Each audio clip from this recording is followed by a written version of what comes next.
Welcome. Thank you for being here, in this quiet space, beneath the slow turning of the world. Somewhere, beyond your window, the night breathes. The cities have dimmed. The hum of the day has faded to a softer tone. And you have arrived. Here. There is no rush, no task waiting, no name to answer to, only stillness, and the slow rhythm of your own breathing, rising and falling like the tide. You might be lying in the dark right now, or simply listening, eyes open, body quiet. Wherever you are, let the edges of the world blur. Let each breath pull you a little further from the surface, away from the noise, away from the pull of the day, and toward something gentler, deeper, older. Because tonight, we wonder, not in the restless way of daylight curiosity, but in the slower, quieter way that belongs to the night. Tonight, we ask a question that cannot be answered, only felt. What if our dreams are not our own?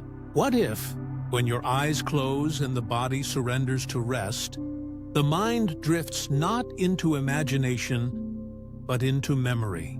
Not the small personal memories of your life, but something far older, something that belonged once to others, to lives long vanished, to civilizations erased by time, to voices that no longer have a world to speak in. It's only a thought, a fragile one, but worth holding for a while. Imagine each dream as a page torn from a forgotten book, a book that has no title, no author, and no clear beginning. You read it every night without remembering, tracing words that seem familiar, but not your own. Perhaps that is what it means to dream, to drift through the library of time, reading echoes. So, for now, let us slow down enough to listen, to breathe, and to open the quiet door between waking and sleep. Feel the weight of your body. Feel the slow, familiar pull of gravity, anchoring you to the earth. You are safe here, on this small, spinning world that has seen countless nights before this one. And though the years and centuries pass like waves, some part of every dream remains. Every civilization that ever was, every voice that once whispered, every step that once echoed in the dust, left something behind. Not just in stone or story, but perhaps in something softer, a resonance, a pattern, the way the sea remembers the shape of every shore it has touched. Maybe the mind, too, remembers, more than it should. As you breathe, notice how thoughts drift in and out like clouds. Some feel new, some feel older than language. In the space between them, there is quiet. That quiet is the place where dreams begin. Imagine, for a moment, standing on the edge of a vast plain. Above you, stars, millions of them, whispering their ancient light. Beneath you, layers of earth stacked like pages, each one holding a different age, a different life. And somewhere deep within that stack, within the long memory of the planet, something stirs. That stirring might be what you feel as you dream, the faint pulse of something that came before, the past, pressing softly against the present. Maybe that's why some dreams feel like return journeys, why we find ourselves walking through cities we've never visited, speaking languages we've never learned, recognizing faces we've never known. Maybe the mind, in its quietest state, becomes porous, like sand touched by the tide. It lets memory through, not just your own, but the Earth's. And yet, this is not a question to solve. It's an invitation to wonder, to rest in the feeling of not knowing. The night does not demand proof. It only asks for presence. As you listen, let the sound of my voice become softer, more distant, like an echo carried across a calm lake. Each word another ripple, each pause another breath. Here, in this moment, you are both listener and witness. You are part of a story much older than yourself, one that stretches beyond history, beyond the first spoken word, beyond even the first dream. Maybe that story is still unfolding through us. Maybe every night, when humanity sleeps, the world itself remembers what it once was, through billions of dreaming minds, each one replaying fragments of forgotten civilizations, a mosaic of memory flickering quietly behind closed eyes. You don't have to believe it. You only have to feel what it's like to imagine it. The gentle pulse behind your eyelids, the way colors move before shapes appear, the slow drift between thinking and drifting. That's the threshold, the doorway where waking ends and dreaming begins. And as you stand there, between the two worlds, you might notice something small.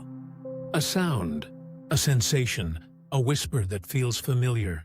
It might be the hum of an ancient street, or the rhythm of footsteps on stone, or the voice of someone you've never met. Don't chase it. Just listen. The night has many voices.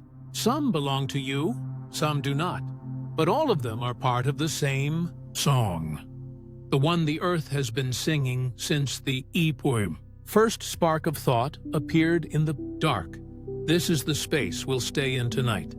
A place between imagination and inheritance, between science and story, between the self you know and the memory you might once have been.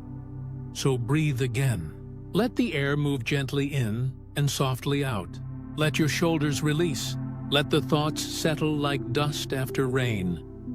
You are safe here. You are listening to the quiet unfolding of something vast and old. And as we move deeper, as we follow this thread into the darker corners of time, remember this. You do not need to hold on to the answers. You only need to drift. Because somewhere, beneath thought and beneath memory, beneath the small bright spark that says, I am awake, there lies the dream, waiting, patient, endless. Now, let us drift a little further. The door is open, the night is deep, and the dream has only just begun. There is a certain kind of dream you've likely known, one that feels older than you. You wake from it slowly, half anchored to the image of a place that doesn't exist. A city, perhaps, vast, half-lit, with towers of impossible geometry. Its streets curve in ways your waking mind could never design. And yet, while dreaming, every turn feels familiar. You walk there as if returning. You speak in a tongue you've never learned, and somehow the words fit your mouth. Then the morning comes, and like mist, it all slips away. But sometimes what lingers is not the image itself, but the strange ache of remembrance, that quiet whisper, I've been there before, and yet you haven't. Not in this life, not in this world, not in any story you can name. So what is that feeling? How can we remember what never was? There is a word for this flicker of impossible memory: déjà vu, the sudden electric recognition of something utterly new. Science has its careful explanations. Neurons misfiring, perception lagging behind awareness, a loop in the circuitry of experience. And yet, even scientists admit, the feeling is real, whatever its cause. It comes with weight, as though a hidden hand turned a page you didn't know was there. As though the moment, this exact breath and motion, had been written long before you arrived. Some call it coincidence. Some call it the echo of dreams. And others, the brief opening of a door. Dreams often carry that same texture. They are built of strangeness, but beneath their chaos runs an order we half recognize.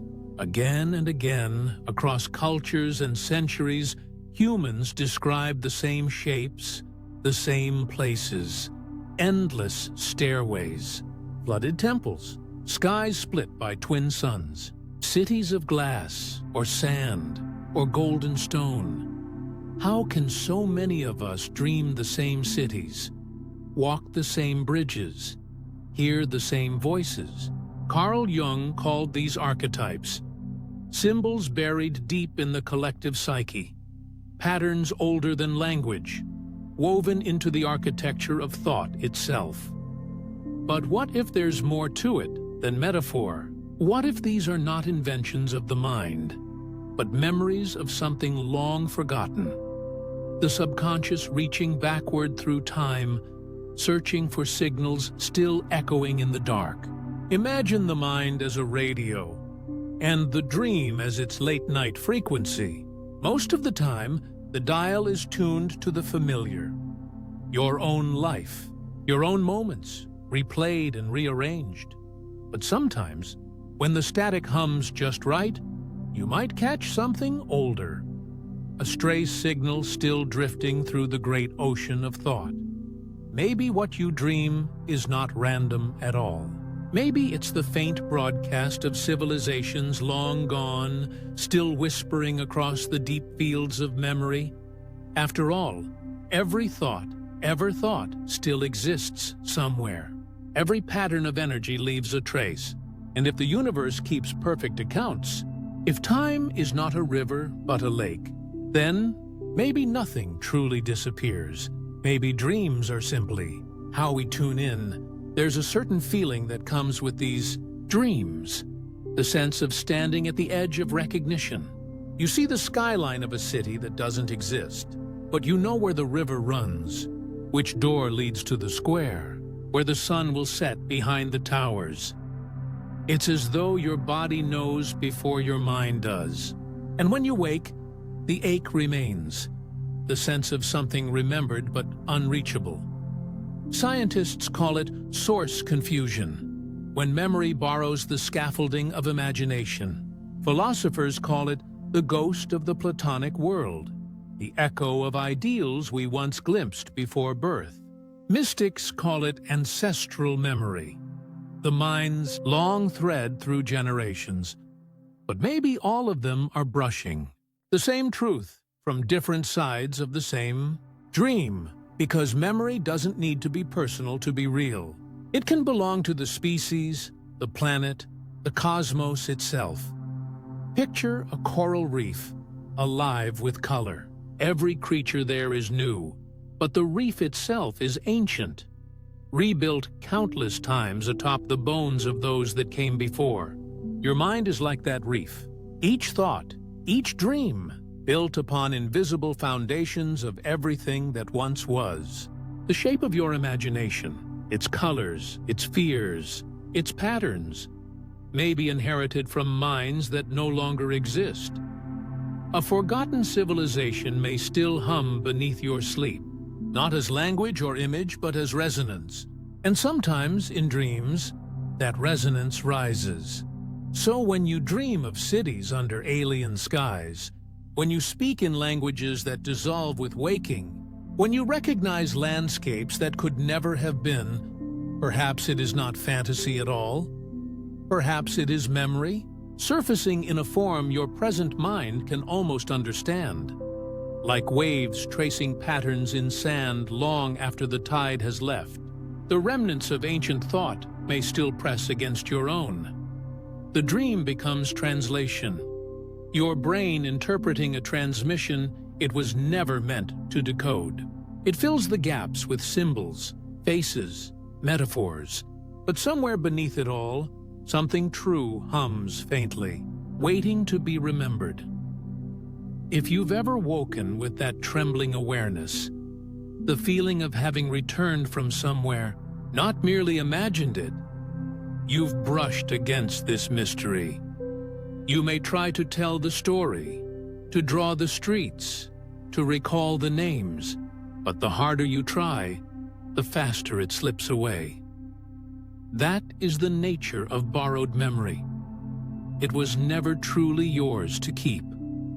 And so we drift, each night, through this paradox, to remember what never was, to feel at home in worlds we've never seen, to ache for a history we cannot prove existed.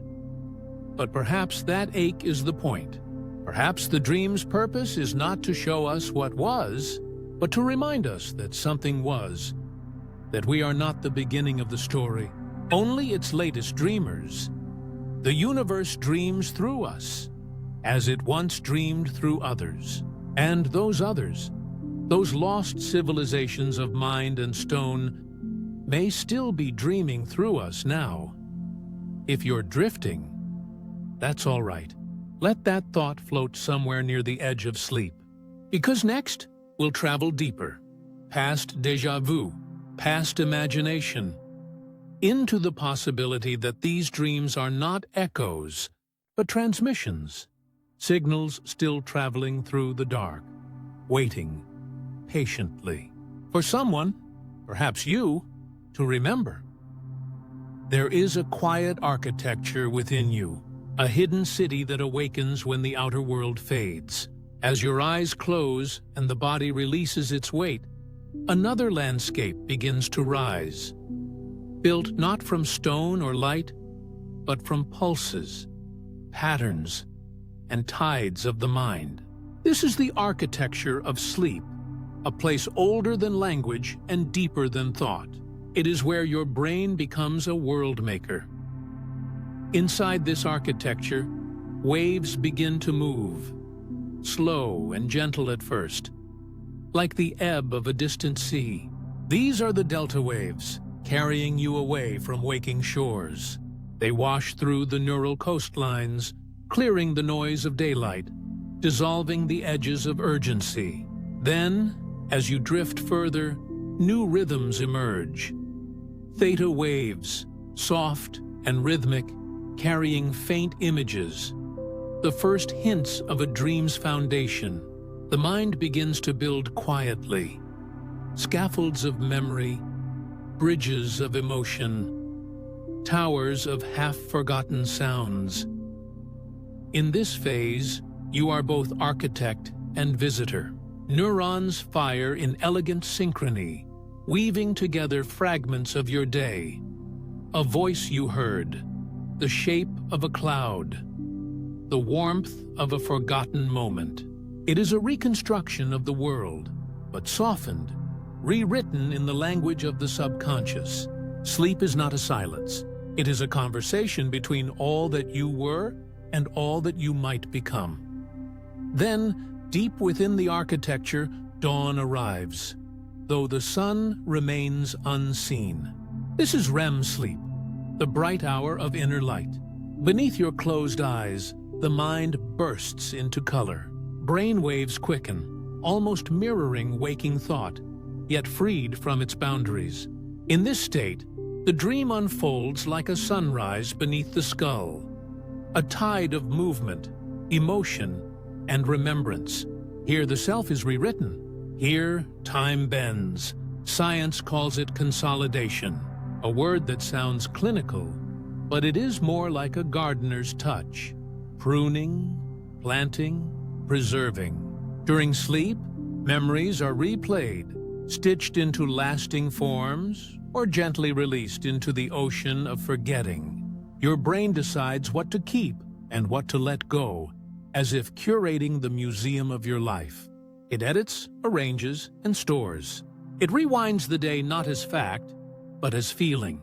And sometimes, in the process, it finds pieces that do not seem to belong.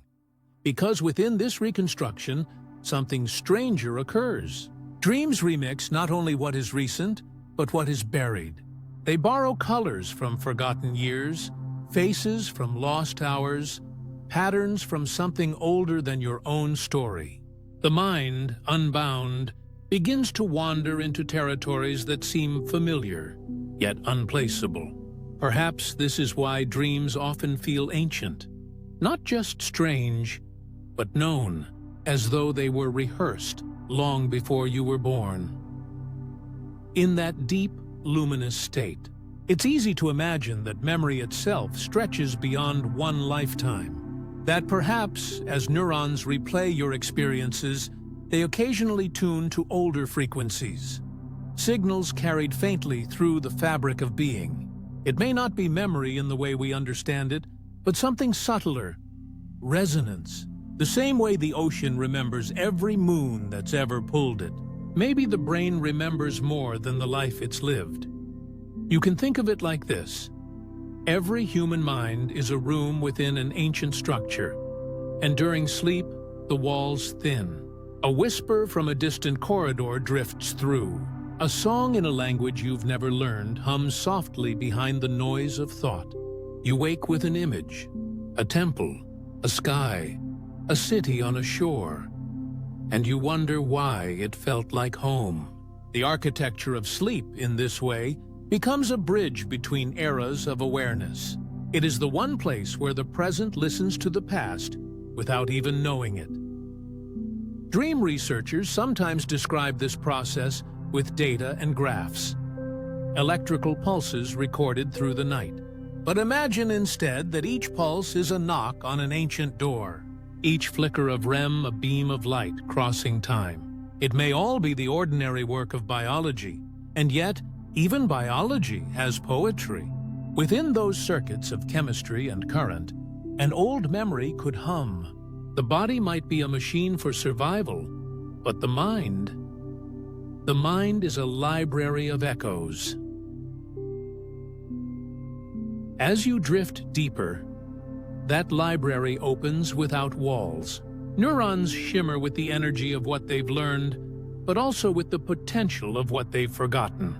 The dream pulls you inward, not just into imagination, but into lineage, into the sediment of thought that may go back further than language, further even than humanity. Maybe the architecture of sleep is not simply about rest. Maybe it is about access, the quiet unlocking of whatever stories the world once told through those who came before. In the smallest details, the rhythm of breath, the stillness of muscle, the tiny pulses behind your eyes. You are part of something vast. The dream may begin in your own mind, but its foundations are older. Each night, without effort, you rebuild the universe inside you. And in doing so, you may be remembering its earliest blueprints. And when the morning comes, those blueprints fade, not lost, but folded carefully back into the architecture, waiting for the next time you close your eyes. Perhaps that's all sleep ever was. The meeting place between what we think we know and what waits to be remembered. The architecture remains, even when you wake, patient and silent, carrying the memory of all who have ever dreamed before. There is a moment in every night when you cross a threshold you cannot see. The body lies still, the breath slows, and yet something within you moves, as though a door opens inward. You may not feel the hinge or see the frame, but you know it has turned. The waking world begins to dissolve, and another one quietly rises to meet you. Sleep in this way is not only rest, it is passage, the soft crossing between what is known and what is waiting. For as long as we have told stories, humans have sensed this doorway. Ancient peoples spoke of dream journeys, the soul leaving the body to wander distant lands or meet the spirits of the dead. To the Egyptians, dreams were messages carried by divine messengers. To the Greeks, they were visits from the gods themselves. The Aboriginal dream time described creation not as a past event, but as an ongoing dream that the world continues to breathe through. Across continents and millennia, the pattern repeats. Sleep is not the end of awareness, but its migration. Even in the most skeptical mind, that sense of travel remains. You close your eyes in one world and open them in another. Landscapes rearranged, logic softened, gravity unbound. The dream is both intimate and vast, both yours and not yours. It carries your memories, but also symbols older than you can name. Perhaps this is why dreams feel so alive, because they are borderlands, places where many forms of knowing overlap. The biological meets the mythical, the personal meets the ancestral. On the other side of the door, time has no order. In waking life, the door stays mostly closed. The senses point outward, tethered to light, sound, movement. But sleep draws them back, turns the gaze inward. The mind begins to listen differently. Not to the world outside, but to the deeper hum beneath it. What if that hum is shared? What if all of us, in sleep, drift into the same great ocean of thought? Psychologists once called it the collective unconscious, a reservoir of symbols, instincts, and memories inherited from all who came before. But perhaps it is something wider than psychology could hold. A dream field that belongs to the entire living world. Imagine it as a vast plain where every sleeper leaves footprints made of light. Each night, billions of minds enter and leave, their paths crossing, blending, diverging again. The dreams themselves are like ripples, thoughts meeting other thoughts, memories brushing against forgotten stories. And sometimes, in those crossings, something passes between us. An image, an emotion, a fragment that feels strangely familiar. Perhaps that is why people across cultures dream of the same shapes. The endless corridors, the falling sky, the ancient flood. The dream field remembers, and we walk its paths again and again. From a biological view, these patterns might only be coincidences of the brain. Shared wiring, shared fears. Yet even science, in its precision, cannot erase the wonder of the experience itself. The doorway feels real because it is real in its own way. A threshold in consciousness where individuality softens and something collective breathes through us. The neurons flicker, but the story they tell feels cosmic. We return each night to a hall of memory, where our ancestors once walked, leaving behind echoes that still hum through our sleep. When you dream, you become both traveler and receiver. You wander through images built from your own mind, yet guided by currents that feel older. The city you walk through in sleep may be made of your thoughts, but its architecture might echo civilizations long gone. The language you almost understand, the symbols carved on walls, the faces that seem half-recognized, they might be memories not of your life, but of life itself. Perhaps this is the deeper function of dreaming. To keep the continuity of being alive, the invisible thread between all who have ever closed their eyes. To cross into sleep is to enter this lineage. You do it effortlessly, every night, the way rivers return to the sea. You are not alone in this movement. Every creature that dreams, bird, dolphin, child, or elder, passes through the same current. In that shared silence, the boundaries blur. Your heartbeat slows to the rhythm of ancient drums. Your breath joins the tide that has carried dreamers for millions of years. Behind the closed door of your mind, something immense unfolds. Part memory, part imagination, part inheritance. And yet, for all its mystery, this crossing is gentle. It asks for nothing but surrender. The door between worlds does not open through effort, but through release. The quiet willingness to let go of the waking world. That's why sleep has always been sacred. It reminds us that there is wisdom in yielding. On the other side, the self softens, and the story continues in another form. Perhaps it is not so much that we enter the dream, but that the dream enters us, flowing through our consciousness like an ancient river finding familiar ground. When you next fall asleep, you might notice it. that subtle moment when everything tilts and you begin to drift inward. The edges of sound fade, the body becomes light, and the mind expands. That is the crossing. The threshold hums beneath every heartbeat. It has been waiting for you since the first life learned to rest. Through that doorway, civilizations whisper, oceans remember, stars dream. And though you will wake again, for a few hours each night, you are part of their story. Beyond the door, we may find what memory cannot hold.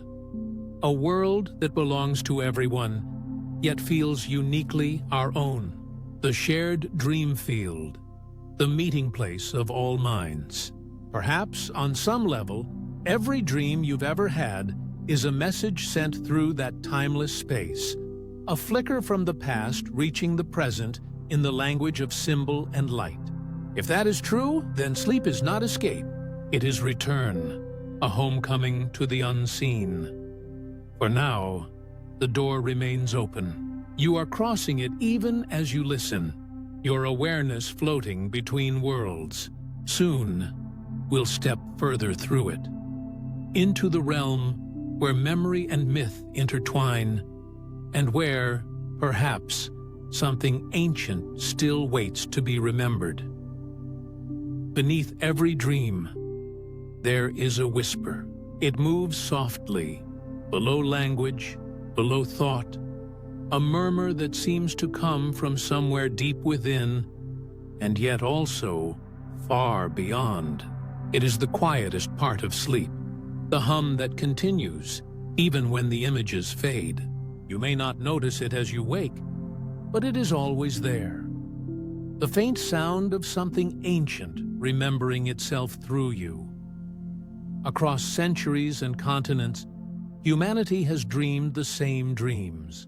Fire sweeping across endless plains, great floods swallowing cities, flight, the sudden lift from the ground, the freedom and the fall.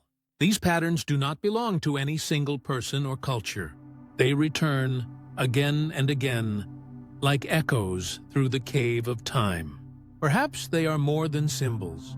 Perhaps they are fragments of something older than words, remnants of stories once lived, passed down not through history, but through the deep current of dreaming.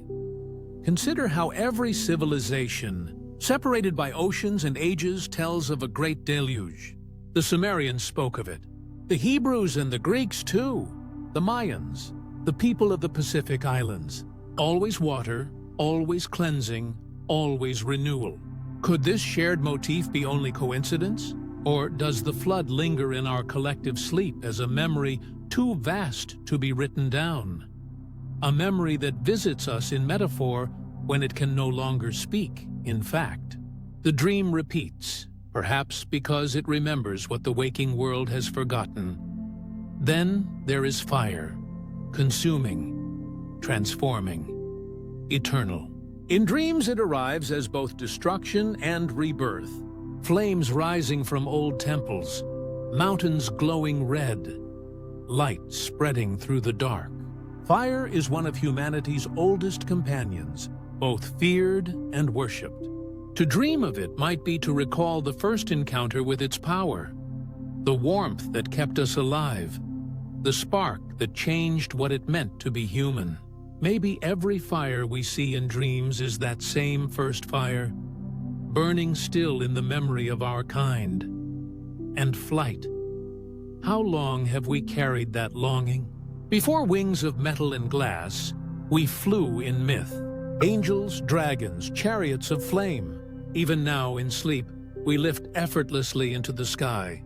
The body knows gravity, but the mind remembers another rule. That once, in some other form, we might have risen freely. The dream of flight is universal because the desire is ancient. The pull toward something higher, lighter, beyond the limits of the ground. Maybe it isn't aspiration at all, but recollection. If these motifs belong to everyone, perhaps they do not arise from us individually. Maybe we inherit them. Carried through stories, yes, but also through something deeper. The whisper beneath the mind could be the oldest record we possess, written not on clay or stone, but in the quiet rhythm of the human soul. Every dream we have adds another layer to this invisible archive. Every night, the past breathes through the present. It's easy to imagine that memory is limited to what we consciously recall, moments of our own life, neatly filed in the mind. But the whisper suggests otherwise. There may be memories without owners, echoes without origins. What if some part of the dream world functions as a collective storehouse? A space where the experiences of vanished civilizations, long eroded from the surface, still resonate as soundless patterns of thought. What if, when you dream, you are not only revisiting your own memories, but brushing against the residue of worlds that came before? Listen closely to the language of the dream. Symbols repeating through generations, architectures that appear in minds that never met. The tower, the labyrinth, the staircase, the sea. These forms appear as if carried by a single ancient current, reshaping itself through time. They are like fossils of imagination, proof that something endures beneath the surface of awareness. The dream, in this sense, is not random. It is a translation. The mind, in its sleeping state, may be decoding a message it does not consciously understand. When you wake from a dream that feels ancient, one filled with ruins, or temples, or nameless faces, it may be easy to dismiss it as fantasy. Yet, part of you knows the texture of that place. You know the weight of its air, the color of its light. It feels like a memory because, in some strange way, it might be. Perhaps the atoms that make you once belonged to other forms, other lives, and the dream is their faint echo, reverberating through the centuries. The body forgets, but the pattern remains. If the dream repeats, you might whisper. Perhaps it remembers. Perhaps it is not you who is dreaming, but memory itself, using your mind as a vessel to recall what time has buried. This idea may sound vast, even impossible, but it carries a strange comfort. It means that in dreaming, we are never truly alone. We are surrounded by the unseen company of those who dreamed before us, their whispers blending with our own. The night, then, becomes more than rest. It is communion, a meeting across eras, a soft exchange between what is living and what has been lost. Beneath the hum of the mind, something is speaking, not in words, but in the rhythm of images, the repetition of symbols, the quiet persistence of the dream. You do not need to understand it to be part of it. All that is asked of you is to listen. And so, as this first chapter fades, imagine yourself standing before that quiet vastness, the threshold of dreams, where memory and myth intertwine. The air feels older here, filled with echoes too delicate for daylight. You can almost hear them, the whispers beneath the mind, calling softly through the centuries. They do not ask to be solved, only to be remembered. Soon, we will follow them deeper, into the hidden archives of time, where perhaps those ancient civilizations still wait, dreaming through us, remembering themselves in the language of sleep. Carrying that thought onward, imagine for a moment that the earth itself is not only a world, but a library, an immense and ancient archive built not of walls or shelves, but of stone, ocean, and air. Every layer of its surface is a page, pressed beneath the slow turning of ages. Each page holds a story of warmth and ice, of forests rising and fading, of creatures whose bones became the language of time. The earth remembers, even when we do not. It records through texture, through pressure, through the gentle weight of continuity. The crust beneath our feet is not still. It breathes, drifts, folds upon itself. Within those movements, memories are stored, not as words, but as patterns, frozen impressions of what once was. Fossils are its handwriting, delicate bones arranged like punctuation in the great sentence of history. Each mineral grain carries the memory of a world that once existed above it. Rain that fell, wind that moved, light that burned through the sky. The planet's surface is constantly rewritten, yet nothing is ever fully lost. Time may blur the ink, but it never tears the page away. When we study these layers, we are reading the Earth's diary in fragments. A coral reef becomes a sentence about sunlight. A layer of ash becomes a footnote on catastrophe. The magnetic orientation of iron in stone tells of where north once pointed, how the planet itself turned while life slept above it. In this quiet geological memory, everything we think of as permanent, mountain, desert, sea, is only a brief phrase in an endless conversation. Yet, some traces, some faint patterns, continue to whisper even after the rest has been erased. Perhaps civilizations, too, leave marks beyond what we can measure. We uncover their ruins, bricks, metals, pottery, the fingerprints of craft. But what of the invisible residues? What if every sound ever spoken, every thought ever formed, left behind an echo in the fields that surround us? The material world may crumble, but pattern has a way of persisting. The structure of how something once moved or felt might still vibrate faintly in the quiet spaces between atoms. If matter retains memory, perhaps the Earth's hidden library contains not only fossils and faults, but emotions, traces of wonder, fear, longing, held like faint harmonics in the air itself. It may seem poetic, even improbable, but consider how sound works. Every vibration leaves a temporary imprint in the medium it travels through. The air remembers the sound until it fades into equilibrium. The ground remembers footsteps until wind and rain smooth them away. Scaled across epochs, that same idea becomes vast. The possibility that all motion, all rhythm, all presence contributes to an ongoing planetary recording.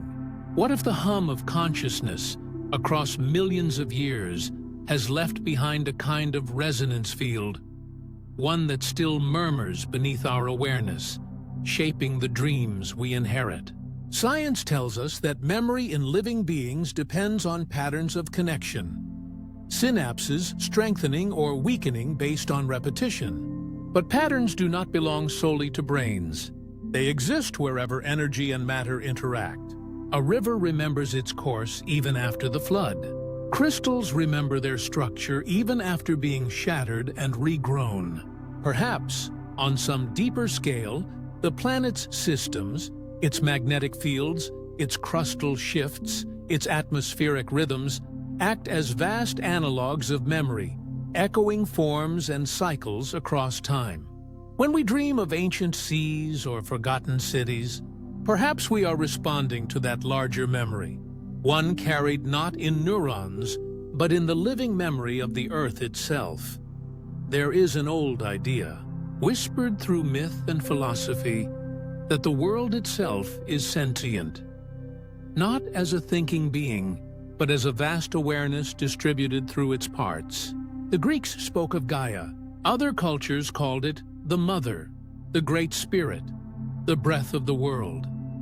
In these traditions, nothing is ever truly gone. Every life feeds into a larger consciousness, each ending absorbed into a greater remembering.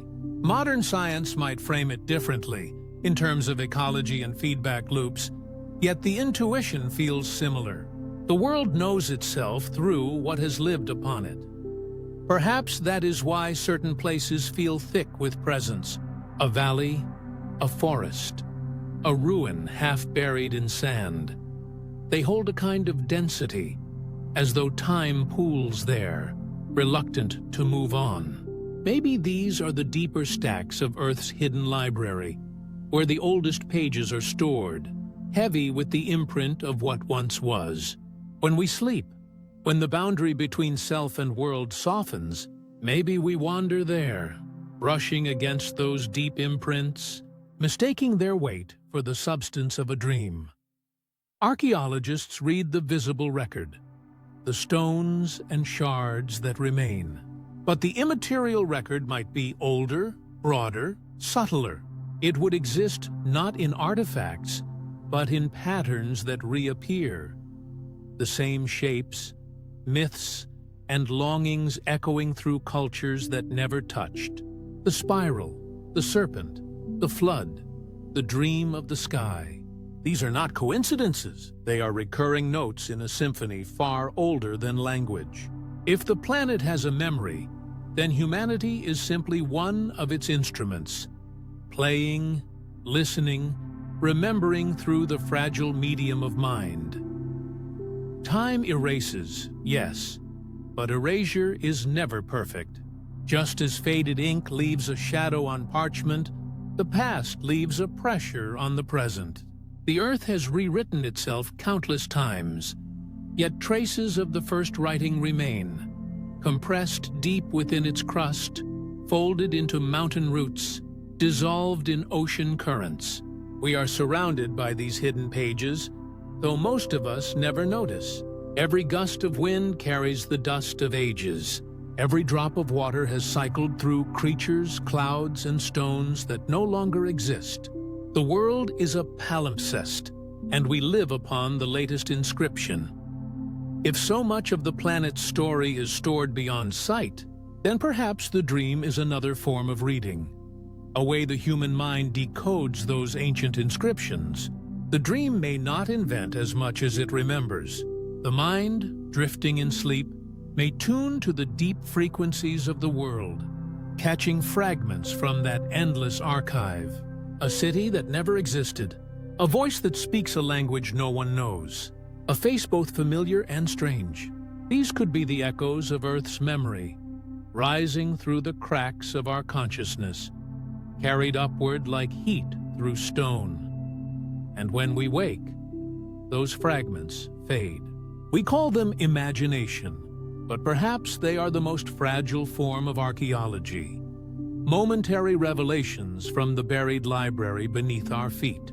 They ask for nothing, offer no proof. They simply pass through, reminding us that forgetting is only a surface phenomenon. Beneath it, everything waits. Soon, we will look closer at that waiting, at how the dream itself might serve as the final bridge between the living and the long-forgotten, between the memories we own and the ones that belong to the Earth. From here, the story deepens from the memory of the Earth to the memory that lives inside us. For even as stone remembers its shaping, so too might flesh remember its making. Every cell within the body carries a history older than language, older even than the first spark of civilization.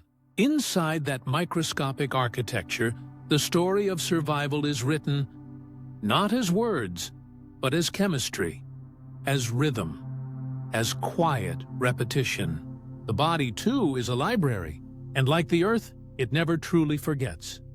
Each strand of DNA is a thread of time, spun from countless generations.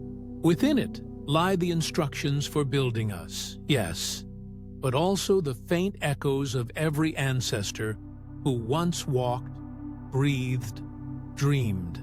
The curve of a hand, the shape of a heartbeat, the way one shivers at the edge of thunder.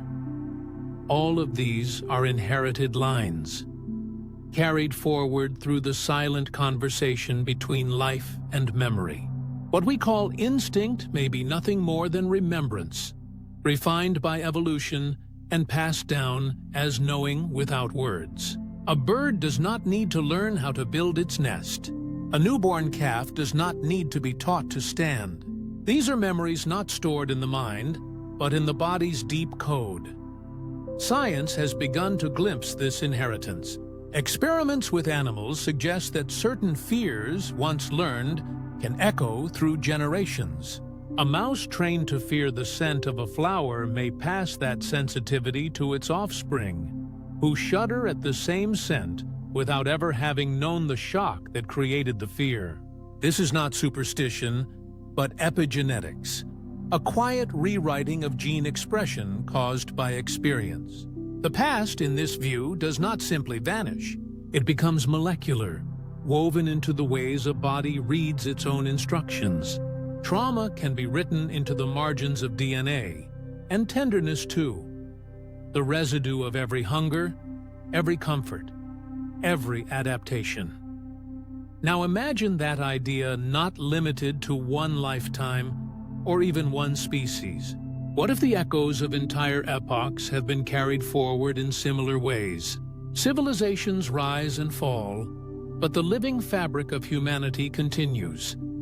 Generation upon generation, we carry the ashes of lost ages not only in myth and monument, but in muscle, in blood, in dreams. It might be that somewhere in our molecular symphony are the faint chords of forgotten cultures, instincts toward art, toward music, toward building, toward wonder, the same impulse that drove someone thousands of years ago to carve a shape into stone might still hum quietly in our fingertips when we trace patterns in sand. If this is true, then dreams could be the language by which our DNA speaks. In waking life, the conscious mind filters and organizes, focusing on survival, on the immediate. But in sleep, those barriers soften. The mind drifts through patterns, assembling fragments of emotion, image, and inherited rhythm. Perhaps that is when the deeper code has a chance to surface, when genes whisper in metaphor, translating ancient memory into visual form. A landscape seen in a dream might not be fantasy, but a coded echo of a place that once existed, remembered not by the brain, but by the body itself. There is a strange beauty in this possibility, that the dream world could be the meeting ground between the genetic and the cosmic, between what the earth has recorded and what the body carries forward.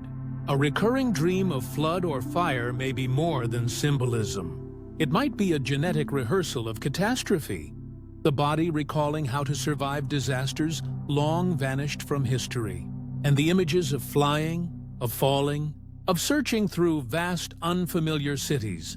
Perhaps they are the residues of migrations, of exploration, of loss, playing out again and again in the theater of the sleeping mind. We know that certain reactions, certain postures, seem universal. The way humans comfort an infant, the way fear tightens the breath, the way awe stills the body. These are not taught behaviors, but shared inheritances. They belong to no single time, no single people. They are the human genome remembering what it means to be alive. In this sense, every dream we have may be part of a larger, species-wide remembering, not only of danger and desire, but of how it feels to exist, to reach, to imagine. The philosopher Carl Jung spoke of the collective unconscious, a deep psychic layer where archetypes dwell, shaping the stories that repeat through all cultures. Modern science hesitates to use such language, yet the pattern remains. Across continents and centuries, humans dream of the same motifs. The flood, the mountain, the endless flight, the returning ancestor. What if these shared symbols are not coincidental, but encoded, carried forward as emotional fossils, impressions left by experiences so ancient they have merged with our genetic identity? We can't yet prove this. The science of memory still draws its boundaries at the brain, though those boundaries blur more with each discovery. But perhaps proof is not what matters here. Perhaps what matters is the intuition that memory is more than recollection, that it is a kind of inheritance, a continuity of feeling and form stretching backward into the dark. The dream, then, becomes a moment of reunion. Each night, in the privacy of sleep, we touch the archive we carry within. We are reminded wordlessly of how far back we extend, how much of what we call self is not ours alone. You, drifting now, are not separate from those who came before. The rhythm of your heartbeat echoes the same tempo that once moved through the chest of an ancestor standing beneath unfamiliar stars. The dreams you chase may be the continuation of their own, unfinished stories still unfolding, written across the double helix. Perhaps this is how civilizations persist when their cities are gone, as memory within memory, encoded not in stone, but in the living script of those who remain. Soon, we'll drift further into that idea, beyond the body, beyond the cell, into the notion that even consciousness itself may be a shared field, carrying the impressions of all who have ever dreamed.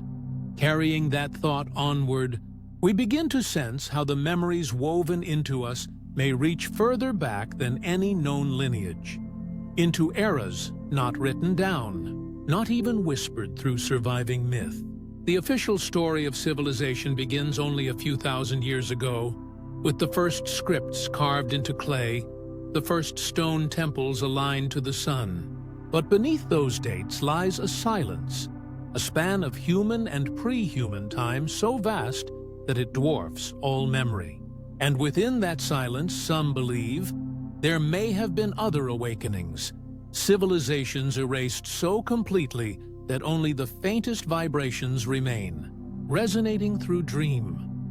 There are traces that tempt the imagination. The abrupt end of the last ice age, known as the Younger Dryas, brought floods and climate shifts so immense that coastlines redrew themselves and entire ecosystems vanished.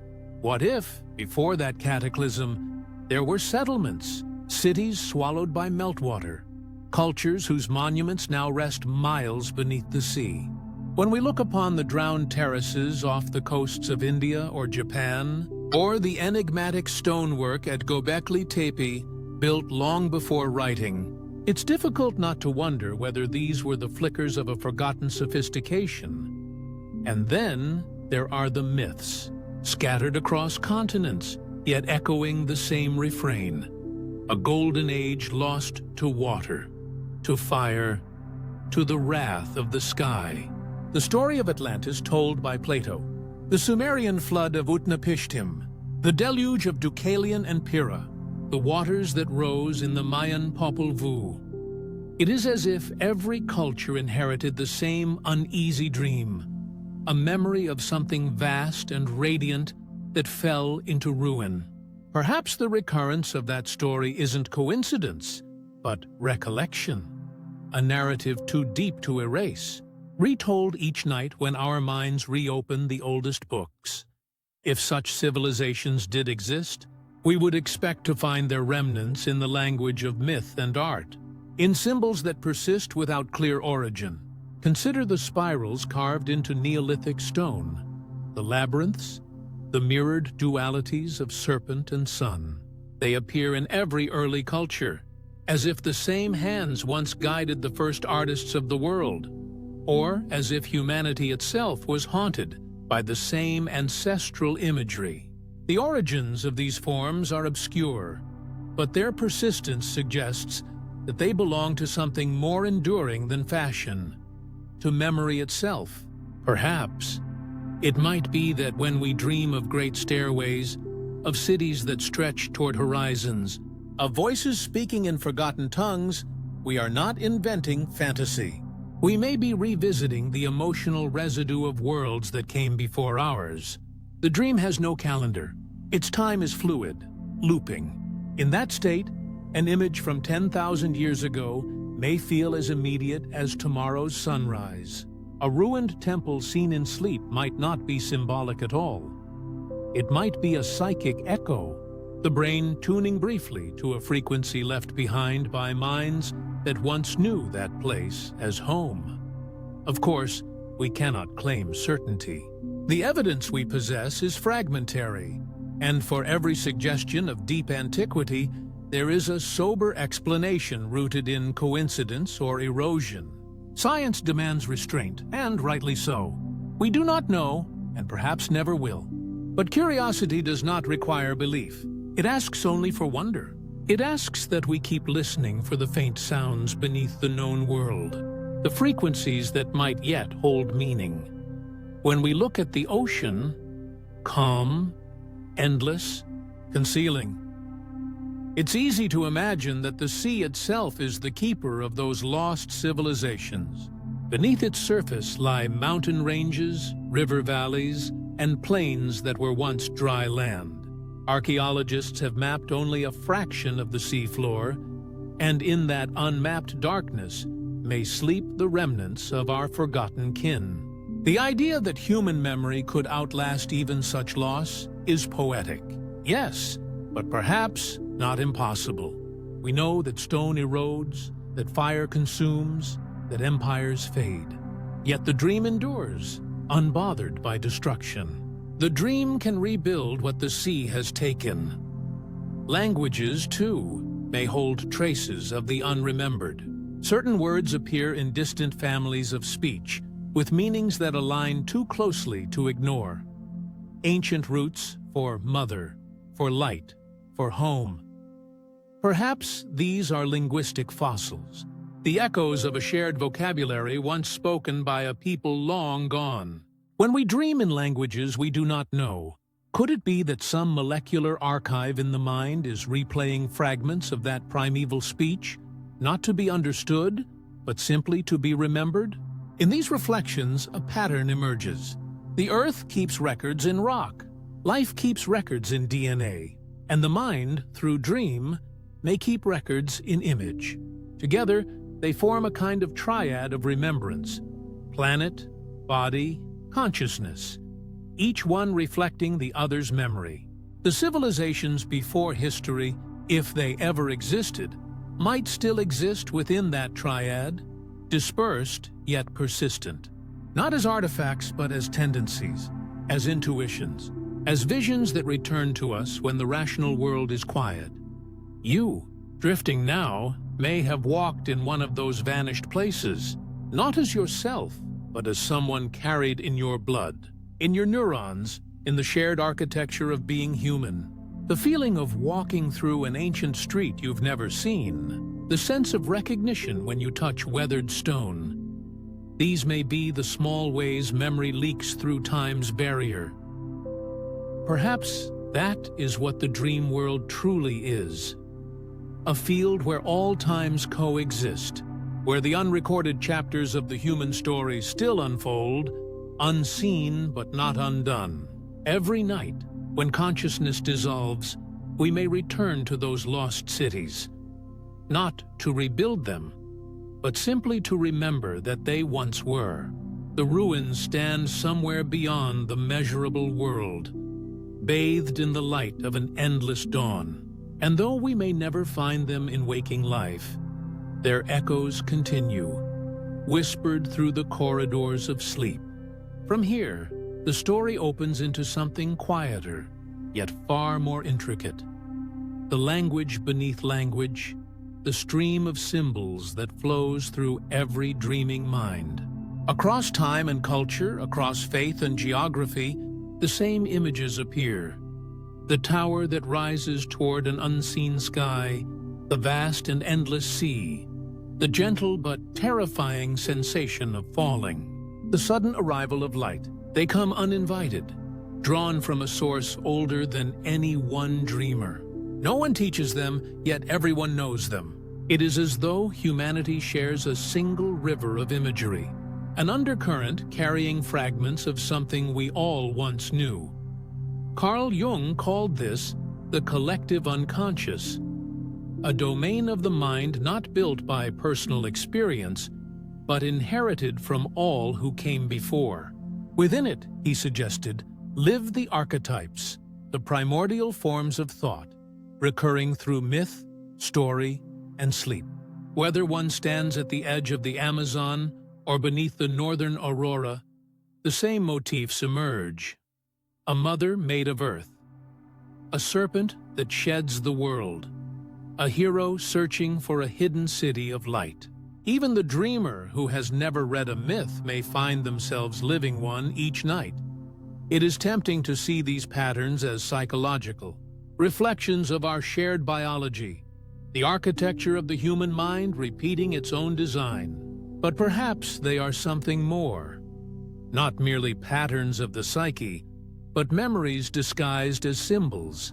Imagine that these archetypes are not inventions, but the language through which forgotten civilizations continue to speak. The Tian tower might be more than metaphor. It might be a remembrance of real structures once raised to bridge earth and sky, astronomical pillars, stone observatories, the spires of vanished cities, whose silhouettes now survive only in the blueprints of dream. The sea might recall the floods that ended those worlds, the ancient memory of drowning, of horizons swallowed by water.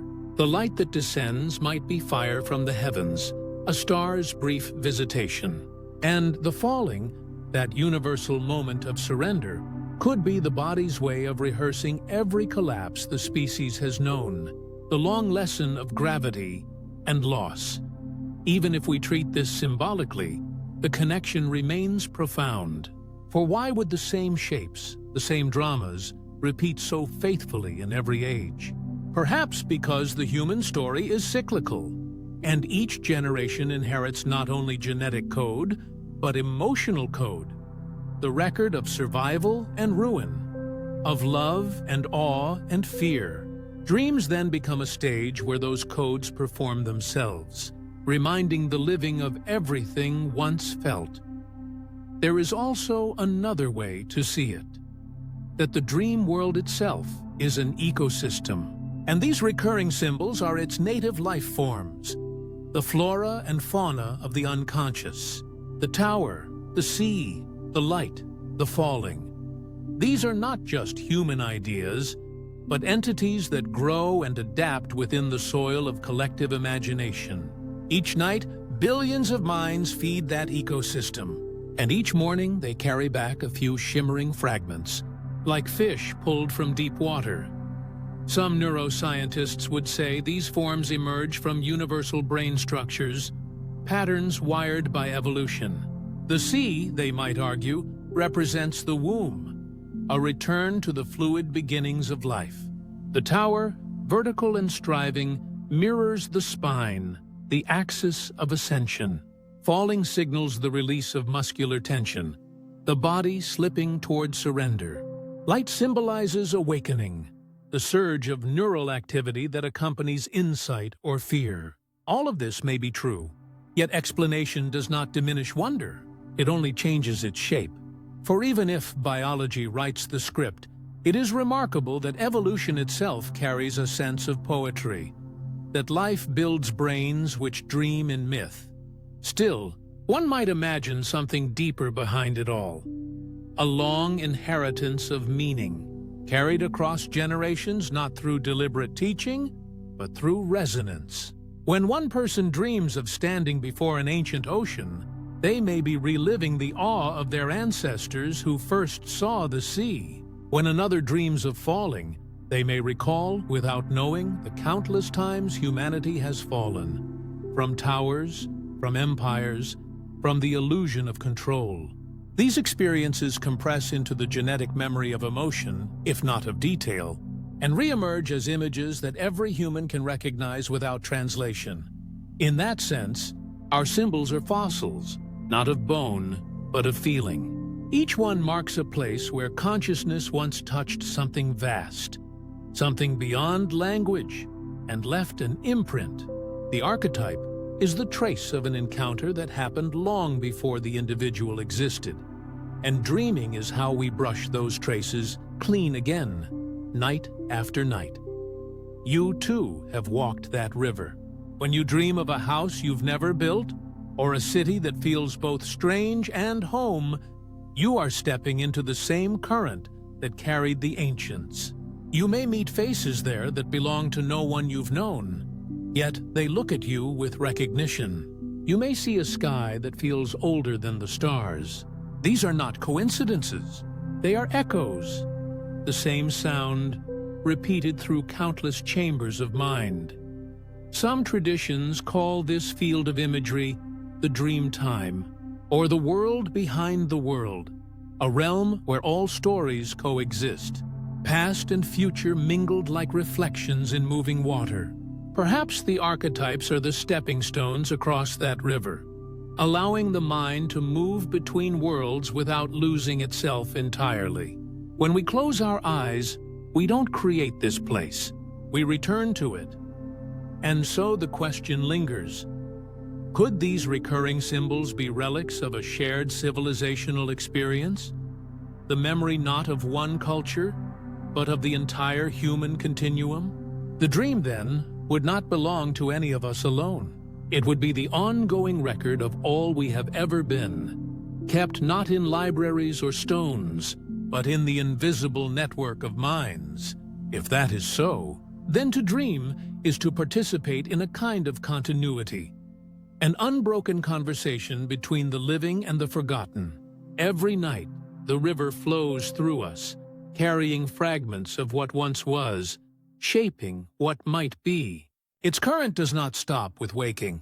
It murmurs beneath our thoughts, guiding the myths we tell, the art we make, the meanings we chase. Soon, we'll drift from this inner language toward the space where symbolism begins to dissolve, where psychology gives way to something vaster, less defined.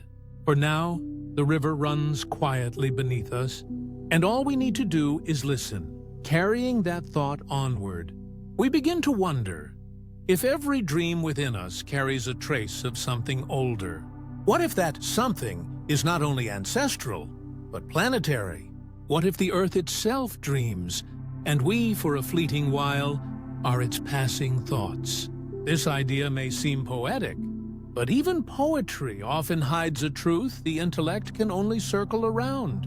We know that the planet breathes, its forests exhale, its oceans absorb, its atmosphere pulses with invisible rhythms of exchange. The biosphere, vast and interconnected, behaves less like a collection of parts and more like a single living body. Every root, every wingbeat, every cell participates in an immense coordination, a feedback loop so intricate that even chaos becomes part of the pattern. If the planet is alive in this way, then perhaps its aliveness does not stop at respiration or growth.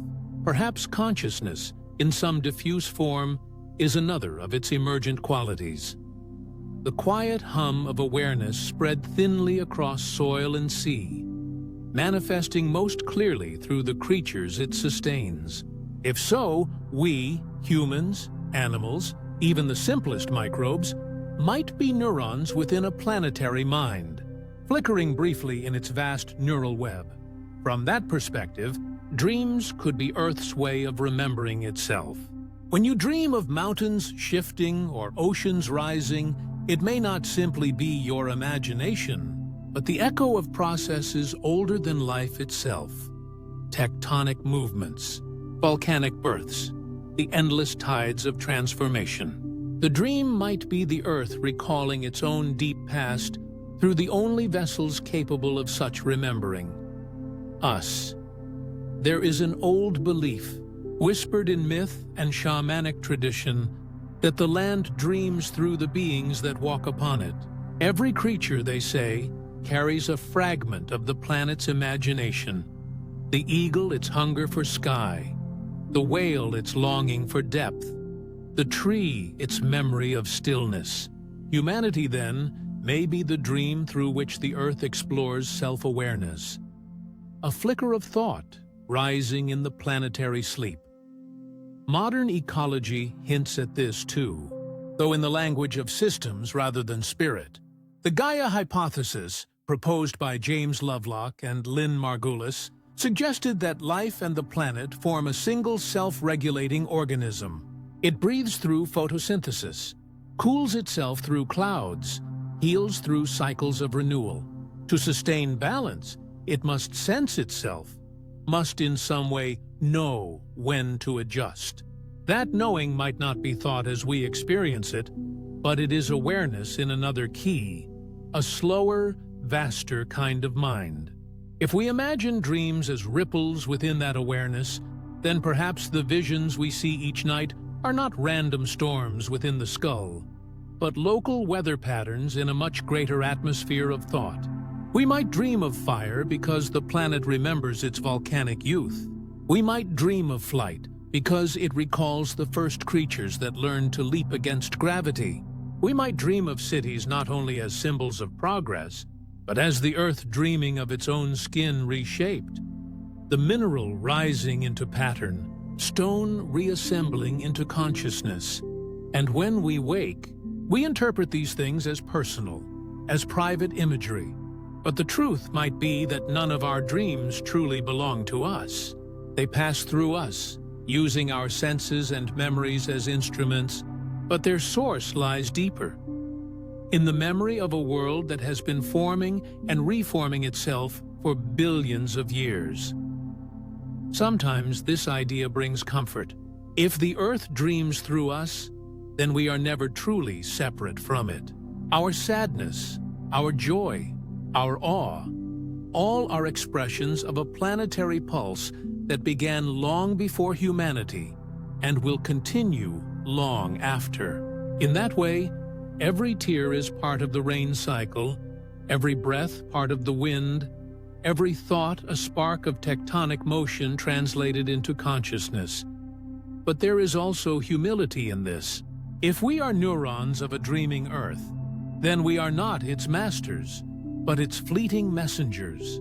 Our actions, the cutting of forests, the warming of oceans, the reshaping of air, might be likened to disturbances within a nervous system. And perhaps the planet, through fever and storm, dreams itself toward healing.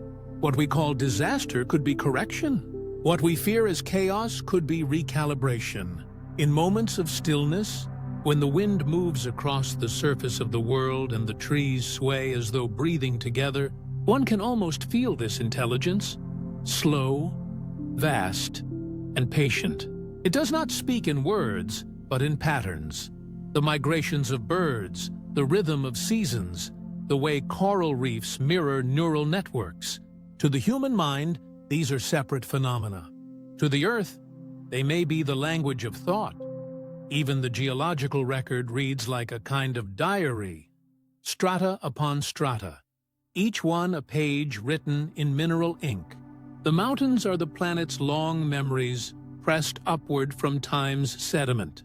The rivers are its bloodstream. The magnetic field that shields it from the sun's fire might be its dreaming veil, flickering with auroras when the solar wind whispers across its sleep. So when you dream of waves, of forests, of vast deserts beneath alien skies, you might, without knowing it, be tuning into this grander consciousness, the earth remembering itself through your small and transient form. You are both the observer and the observed, both the voice and the ear of something immeasurably larger. Perhaps that is why dreams feel both intimate and impersonal. They unfold within the private space of mind, yet they belong to a realm that seems older than individuality. It is the same duality found in life itself, each cell distinct, yet part of a single organism. Each person unique, yet composed of the same ancient elements that once formed stars, then oceans, then eyes capable of seeing it all. If we listen closely, the Earth's dreaming is everywhere, in the slow pulse of tides, in the whisper of leaves turning toward light, in the hum of insects tracing unseen geometries. The dream moves through cycles, and within those cycles, consciousness finds new forms to inhabit. And perhaps this is what it means to remember, not merely to look backward, but to be part of something that never truly forgets. For memory is not just a human act. It is the persistence of pattern through change, the continuity of being through transformation. The planet remembers. Even when we do not, as the night deepens, we might feel that memory stirring, not in words, but in sensation. in the subtle awareness that the ground beneath us is alive, thinking slowly in the language of seasons. We are the neurons of a dreaming world, momentary sparks within its ancient mind. And soon, as we follow those whispers further, we'll drift into the deepest layers of that memory, into the strata of time itself, where the dreams of the earth blur into the histories of all that has ever lived. From here, the story opens into a question older than language itself. What came first, the mind or the matter that contains it? The common story tells us that consciousness is an emergent property, born only when neurons grew complex enough to weave awareness from electricity. But what if the opposite is true? What if the spark of awareness was not an invention of biology, but its invitation, the quiet current that drew matter toward life in the first place? It is a strange thought, and yet it lingers at the edge of both science and philosophy. Some have called it panpsychism, though the name matters less than the feeling behind it. The intuition that everything, from stone to starlight, carries within it a whisper of perception. Not thought as we know it, not the self-reflective mind that names and measures, but a dim awareness, a gentle noticing that pervades all existence. Perhaps, before there were eyes to see or tongues to describe, there was already something in the universe that felt. Hydrogen gathering into stars might have been the first kind of attention, a pull toward pattern, a seeking without subject. When the first atom met another and found balance in the laws of attraction, the two might have been a kind of communion, a conversation in a language older than sound. We tend to imagine consciousness as a flame ignited by evolution, but maybe it is more like an ocean, one that has always existed, into which we, as brief waves, rise and fall. The brain, then, would not create awareness, but shape it, like the moon shaping tides. Neurons would become the delicate shorelines where the vast, formless sea of mind breaks into individual experience. Each living thing a temporary contour in a field of awareness too large to see in full. If that is so, then memory, too, may not belong solely to the biological. Perhaps the universe remembers, just as it expands. The carbon in our bodies holds the memory of ancient stars. The magnetic field of the Earth carries traces of past reversals, like forgotten sighs written into stone. Even light itself preserves echoes of the early cosmos, the cosmic microwave background still whispering the temperature of creation. So when we speak of memory, maybe we should speak not only of minds and neurons, but of patterns. Memory in this larger sense is simply persistence, the way form resists disappearance. The spiral of a galaxy and the spiral of a shell are not accidents of repetition. They are the universe recalling itself through geometry. In that way, the dream may be one more expression of this universal memory. Each night, as consciousness dissolves back into its deeper source, it might tap into the undercurrent that connects all things. A river of awareness that has flowed since before the first cell divided. What we experience as dream imagery could be fragments of that older knowing, refracted through our personal histories. There are moments in dreams when the boundaries of self seem to blur, when we feel as though we've entered a place that remembers us, even though we've never been there. Cities made of light, landscapes that hum with recognition, they seem to precede our individual story, waiting in the shared subconscious like inherited architecture. Maybe those places belong to a deeper stratum of mind, the residue of an awareness that existed long before the first human memory was ever formed. If the universe itself is conscious in some small way, then everything we know, every rock, every particle, every cell, participates in a great unfolding of awareness through time. Consciousness might be the universe becoming aware of its own existence, step by step, layer by layer, from hydrogen to human, from gravity to grief. And if that is true, then perhaps our own minds are not isolated bubbles of thought, but nodes in a vast, ongoing story.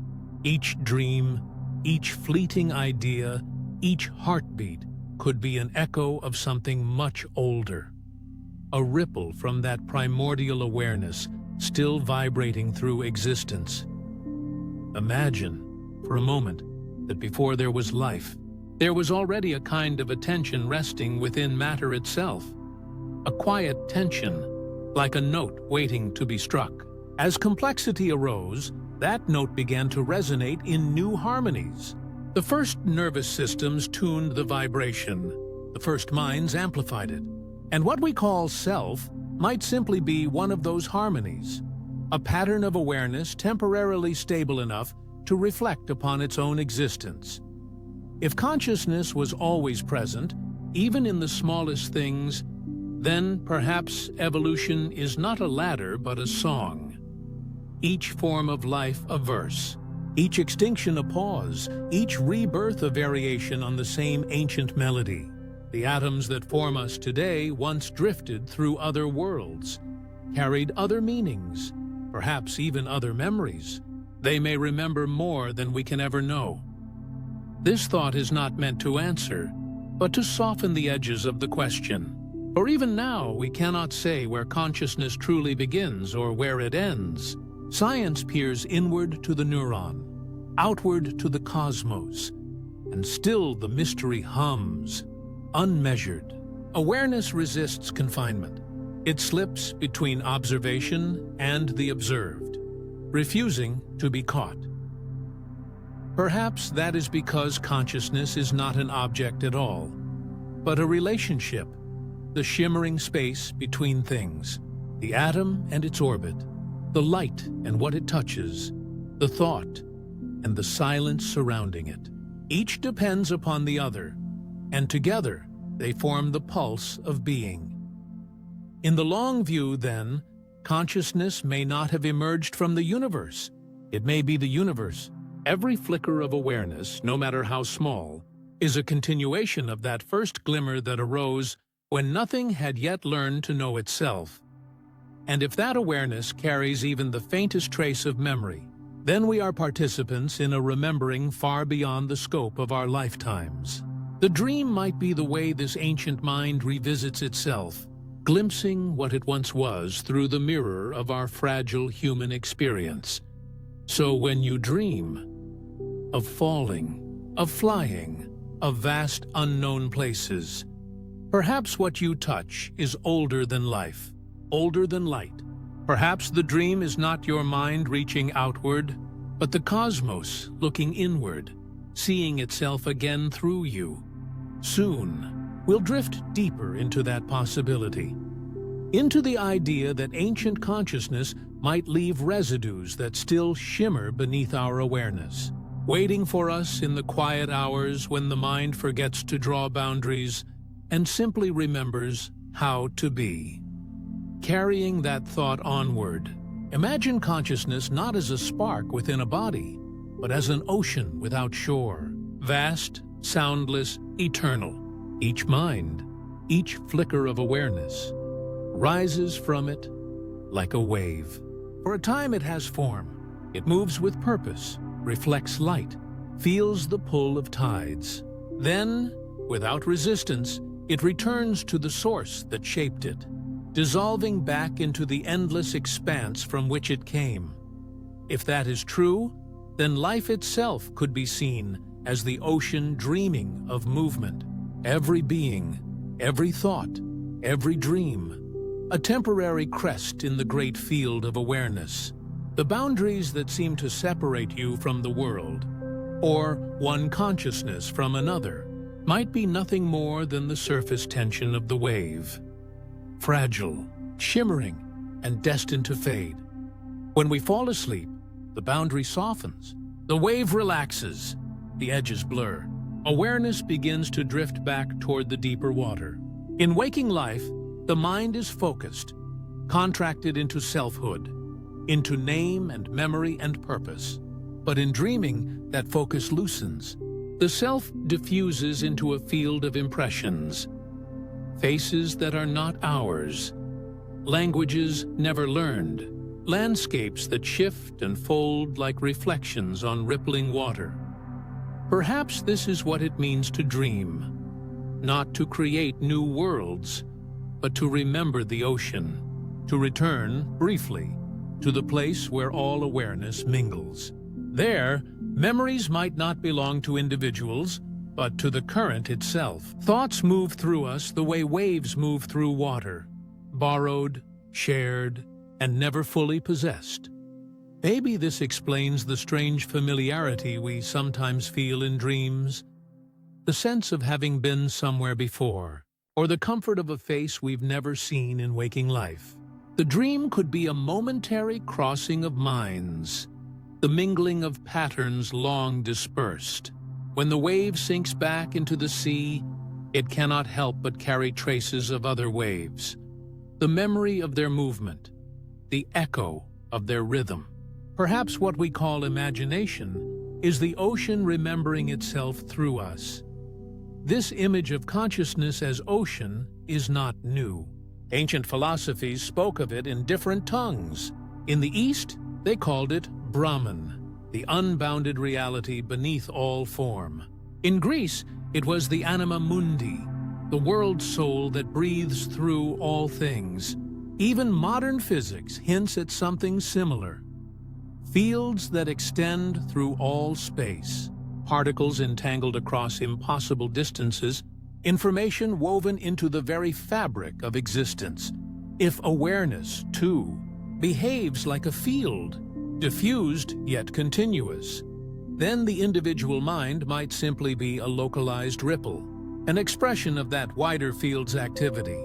Just as one eddy in a river does not hold separate water from the rest, consciousness may not be divided in essence. It only appears so when viewed from within its temporary whirl. In this view, the dream becomes an act of reunion. The wave returns home for the night. It mingles with the countless other waves that have risen and fallen since time began. In that mingling, boundaries fade. Thoughts merge. The subconscious becomes a meeting ground for everything consciousness has ever been. And when we wake, we rise again, carrying within us faint residues of what we touched in that depth. Images that shimmer like sand still clinging to skin after a swim. Sometimes those residues appear as archetypes. The tower, the sea, the light, the fall. Patterns that recur across culture and time, whispering that perhaps we are all shaped by the same undercurrent. At other times, they emerge as fleeting fragments, strange visions that feel borrowed, lives we've never lived but somehow recognize. Perhaps, one might whisper, we borrowed dreams that once belonged to others, not through magic, but through the shared continuity of mind itself. For if the ocean of awareness holds all memory, then nothing ever truly disappears. Every thought, every emotion, every dream leaves a trace, a ripple that spreads outward until it blends into the background hum of existence. And in sleep, when our individual signal quiets, we may become sensitive enough to feel those echoes, to pick up fragments of ancient reveries still drifting through the current. There is a quiet beauty in that possibility. It means that when you dream of walking through ruins, or speaking in a language that never existed, or standing beneath a sky with unfamiliar constellations, it might not be invention at all. It might be recollection, not yours, but ours, the shared memory of consciousness itself, rising again in the moment you let go of being you. From a scientific view, this could sound poetic, but implausible. Yet even within physics, there is room for wonder. Quantum fields blur individuality at their core. Everything is entangled, everything connected. Energy does not vanish. It changes form. It moves through states. So why not awareness? Why not memory? Perhaps the ocean of consciousness obeys similar laws. Conservation, transformation, Diffusion. When we sleep, brain waves slow, shifting into deeper rhythms, theta, then delta, oscillations that resemble tides. The mind's currents change direction. Neurons begin to synchronize, linking distant regions of the brain that remain separate during wakefulness. In those moments, it is as if the internal ocean deepens, the surface calm enough for reflections from greater depths to rise through. Maybe those reflections carry not only personal experience, but impressions from the collective sea of consciousness. Images drawn from the great archive beneath time. And so, every night, we return to that ocean. Every morning, we surface again, changed in ways too subtle to name. Some part of the wave remains aware of what it touched below, and that awareness lingers in flashes of intuition, in creative sparks, in dreams that refuse to fade with daylight. If this is true, then consciousness is never lost. It flows, it reshapes, it reappears. The wave becomes the sea, and the sea, in time, becomes the wave again. There is no end to it, only transformation. Awareness rises, falls, and rises once more, each time learning a little more about itself. Soon, we'll drift from this image of oceanic mind into gentler speculation, into how such blending of awareness might leave tangible marks, faint mechanisms through which memory and meaning ripple across generations, as if the sea of consciousness occasionally washes something ashore for us to find. Imagine, for a moment, that nothing is ever truly forgotten. Not by you, not by the earth, not even by the universe itself. Every vibration, every arrangement of atoms, every flicker of light, recorded somewhere in the deep weave of reality. When something seems to vanish, it may only change form, its pattern dispersed into subtler layers of existence. Perhaps memory is not something that happens within the brain, but something the universe performs in every instant. Physicists sometimes say that information is the true currency of reality, more fundamental than matter or energy. Every particle, every photon carries information about its state, its position, its spin, its momentum. Even when particles collide, the total information, so far as we can tell, cannot be destroyed. It may scatter, diffuse, become unreadable, but somewhere in the mathematics of the cosmos, the record persists. This belief runs so deep that when black holes seem to swallow information forever, it shook physics to its core. Stephen Hawking once proposed that black holes evaporate, that their event horizons leak radiation and eventually vanish. But this idea brought a haunting question. If a black hole disappears, where does the information go? For decades, that paradox lingered, a silent crack in the foundation of physics. Because if information can truly vanish, then the laws of the universe lose their coherence. The past could simply be erased, and the future could unfold from nothing.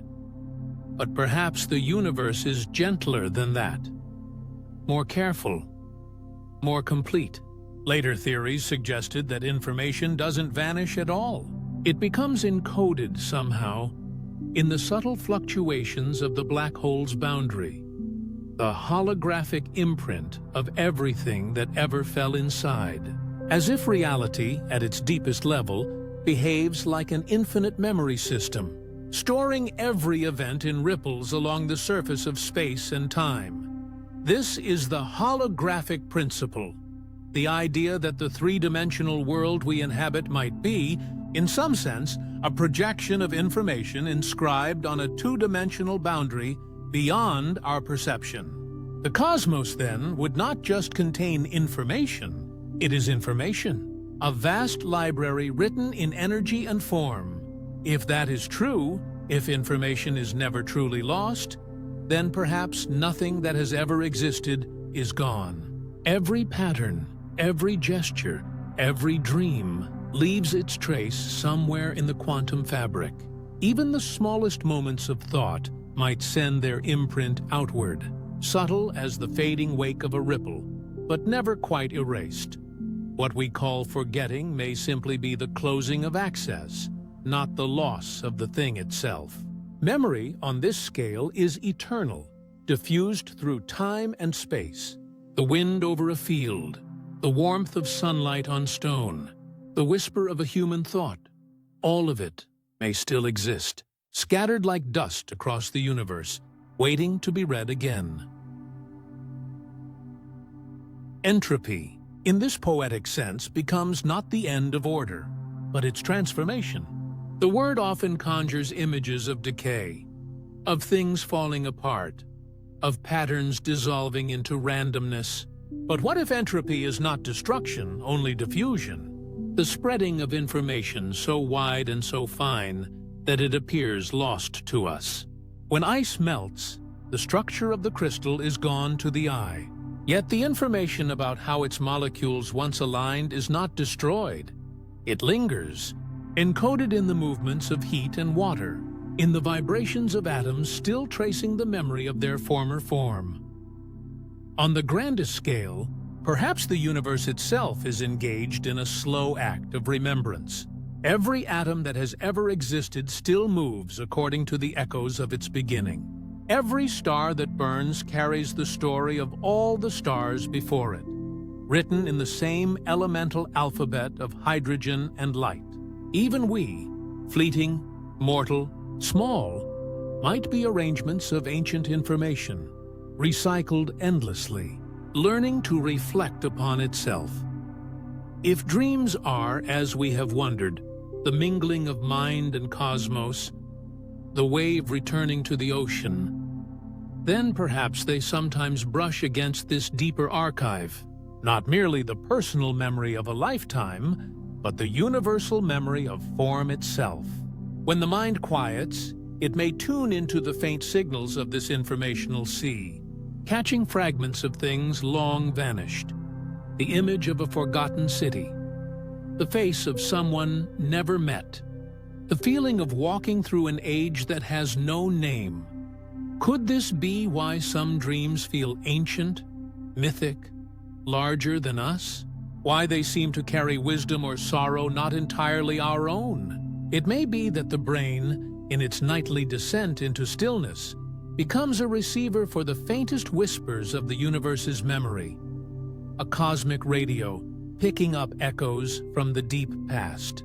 The mind, like a hologram itself, could reconstruct vast scenes from the smallest interference pattern, a fragment of the whole, yet containing it entirely. There is something humbling in that thought. It means that everything matters. Every word spoken, every kindness given, every fear endured. For even if forgotten by time, even if dissolved by death, the pattern remains. Somewhere, in the endless shimmer of quantum information, it is still there. Not preserved as an image, but as vibration, resonance, the memory of existing. The physicist John Wheeler once said, "It from bit," meaning that everything physical arises from information, from the answering of yes, no questions that define the structure of reality. In such a world, perhaps consciousness is the process through which the universe reads itself, experiences its stored memory. Every thought, every dream, every act of awareness would then be a form of cosmic recollection, the archive becoming alive. We might never prove this. The mathematics is subtle, and the poetry of it easily outruns the science. Yet the intuition lingers. The universe feels too intricate, too continuous, to truly forget. Even the darkness between galaxies glows faintly with radiation left from the first fire. A memory of the beginning, still burning. So when we dream, and visions rise unbidden from the depths, of ancient lands, of faces we cannot name, of truths we can't quite recall, Perhaps what we experience is not invention, but reception. We are listening to the faintest echoes of an informational cosmos, tuning to the frequency of remembrance that underlies all being. And as we wake, the fragments scatter again, dissolving back into the silence that holds everything. But the pattern remains somewhere, waiting, patient, eternal. Next, we follow those patterns inward, toward the mystery of how the mind might receive them, how the echoes of the cosmos become the language of thought, and how memory itself bridges the physical and the dream. Carrying that thought onward, imagine sleep not merely as rest, but as a quiet bending of time itself. Each night, as the body surrenders to stillness, the mind drifts beyond the ordinary flow of moments. Seconds stretch, centuries collapse, and somewhere between heartbeat and breath, we enter a landscape where time loses its sequence and memory becomes fluid. In that realm, the laws that bind the waking world grow soft around the edges.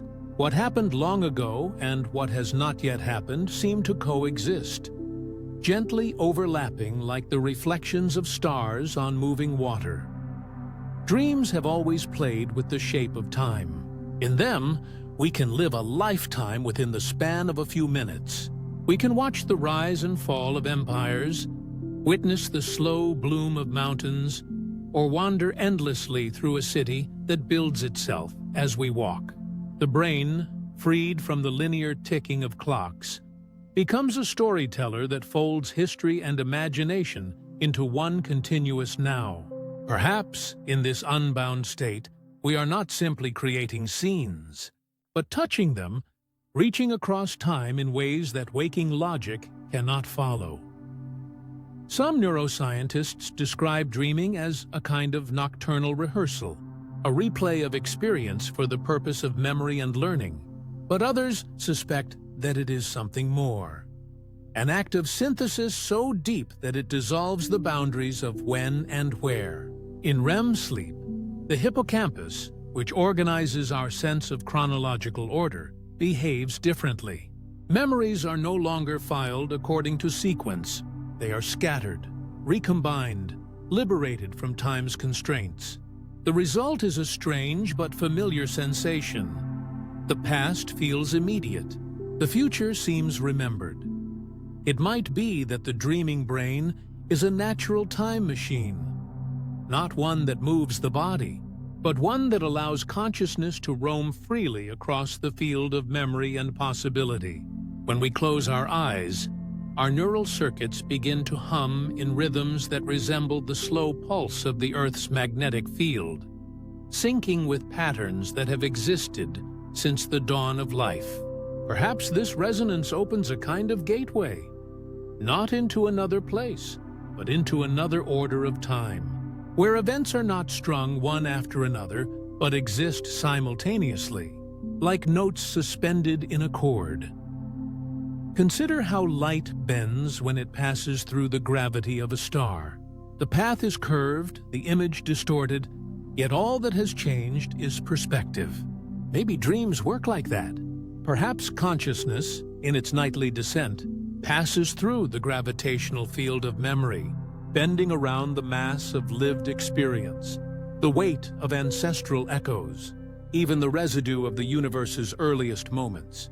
What we experience as a sequence, childhood, adulthood, age, may only be a small arc in a greater continuum, and sleep is the moment we sense the curvature. It could explain why certain dreams feel ancient. You may find yourself standing in a place that feels older than the earth you know. A valley carved by rivers that no longer exist. A city built from stone that glows from within. People speaking languages that hover at the edge of recognition. They feel real not because they are inventions, but because they carry the weight of remembered time. Perhaps they are the residues of experiences imprinted into the collective field of consciousness, or the echoes of your own atoms, which once belonged to stars and oceans long extinct. After all, Everything in your body has been here before. The calcium in your bones once lived in coral reefs, hundreds of millions of years old. The iron in your blood was forged in the hearts of dying stars. You are already composed of deep time, a vessel of ancient memory, walking and breathing in the present moment. When you sleep, perhaps those particles remember what they once were. The dream could be their language, a whisper from matter itself. The philosopher Henri Bergson once imagined that time is not a line, but a reservoir, that consciousness moves through it as a swimmer moves through water. The past is not gone. It simply flows beneath the surface, ready to be touched again when the mind dives deep enough. In that sense, dreaming may be the moment when we plunge below the surface of the present, when we let go of direction and allow ourselves to drift in the full expanse of time's ocean. Think of the way a melody can instantly transport you back years, or a scent can unearth a childhood moment long forgotten. These are small temporal portals, everyday miracles of memory. In dreams, the same process unfolds on a cosmic scale. The filters that define now fade away, and the mind becomes porous to everything it has ever absorbed. And perhaps to things it never has. Some traditions speak of dreaming the ancestors, of visiting the time before your own birth, where lineage and spirit intertwine. Others describe the dream as a journey forward, into possible futures not yet written. In both, sleep is understood not as an end of awareness, but as its expansion, an unfolding into the timeless field from which all moments emerge. Modern science, though cautious, offers glimpses of this truth. When researchers observe brain activity during dreams, they see networks light up that are usually involved in imagination, empathy, and spatial awareness. These regions weave information across distances in the brain, creating patterns that defy linear progression. It is as if the mind, during sleep, stops following the path of the clock and begins tracing the geometry of connection instead. Perhaps that is what time truly is. Not a straight corridor, but a vast web of relationships. When we sleep, we loosen our grip on the narrow thread of before and after, and drift into the full tapestry, where every point touches every other. There you might encounter moments that never happened, or memories that belong to no one, or futures that hum softly at the edge of possibility. If time is indeed flexible, if it can bend, stretch, and fold, then consciousness might not simply exist within time, but shape it. Our perception could be the act that organizes the universe into sequence. And when perception relaxes, as it does in dreams, the scaffolding falls away, revealing the timeless understructure beneath. Perhaps this is why the feeling of déjà vu carries both wonder and unease, a fleeting recognition of the loops and folds hidden beneath the illusion of order. It is a whisper from the deeper architecture of time, reminding us that everything we experience may have already been, in some larger sense, always happening. And so, when you drift into sleep tonight, you may be stepping into a kind of cosmic vessel, one that doesn't sail through space, but through moments. Each dream, a journey into the eternal archive of being. Each awakening, a return from the timeless into the measured. Soon, we will turn our gaze to those who seem to carry memories from times they never lived. People who, in moments of waking, recall worlds the rest of us only dream about. From that notion of dreams bending time, we drift now into the realm of stories, real, recorded, whispered, where sleep itself seemed to speak in languages older than thought. Across centuries, there have been those who woke from dreams carrying visions that reshaped the waking world. They claimed not invention, but remembrance. And though history treats them as poets, prophets, or mystics, perhaps they were all translators of a signal that flickers, faintly, through the static of the mind. In ancient Mesopotamia, dream interpreters were revered as keepers of divine correspondence. Clay tablets record kings waking from visions of stars falling into rivers or temples turning to dust. These were not seen as symbols of the psyche, but as messages from something vast and unseen. The gods, perhaps, or the soul of the earth itself. The Epic of Gilgamesh begins with a dream. Joseph's story in Egypt turns on one. Entire civilizations once trusted that sleep was the language through which the cosmos spoke to humankind. But even beyond prophecy, dreams have built worlds. The chemist Auguste Kekulé once described dozing beside his fireplace and seeing in a looping dream a snake biting its own tail. When he awoke, he understood the structure of the benzene molecule, a revelation that would transform chemistry. He did not claim invention, only that the atoms danced before his eyes. Centuries later, Dmitri Mendeleev would fall asleep after days of fruitless work and awaken with the periodic table arranged in order. The melody of insight came, as it so often does, while reason was quiet.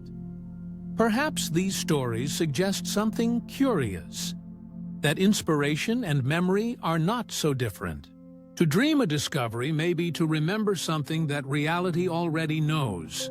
The human mind, in its resting state, might brush against the deeper geometry of the universe, the patterns of form and relation that lie beneath waking perception. Artists, poets, and inventors often describe it as receiving, not creating. The song wrote itself, they say. The image appeared, as though consciousness were tuning into a transmission that has always been there, waiting for someone to listen.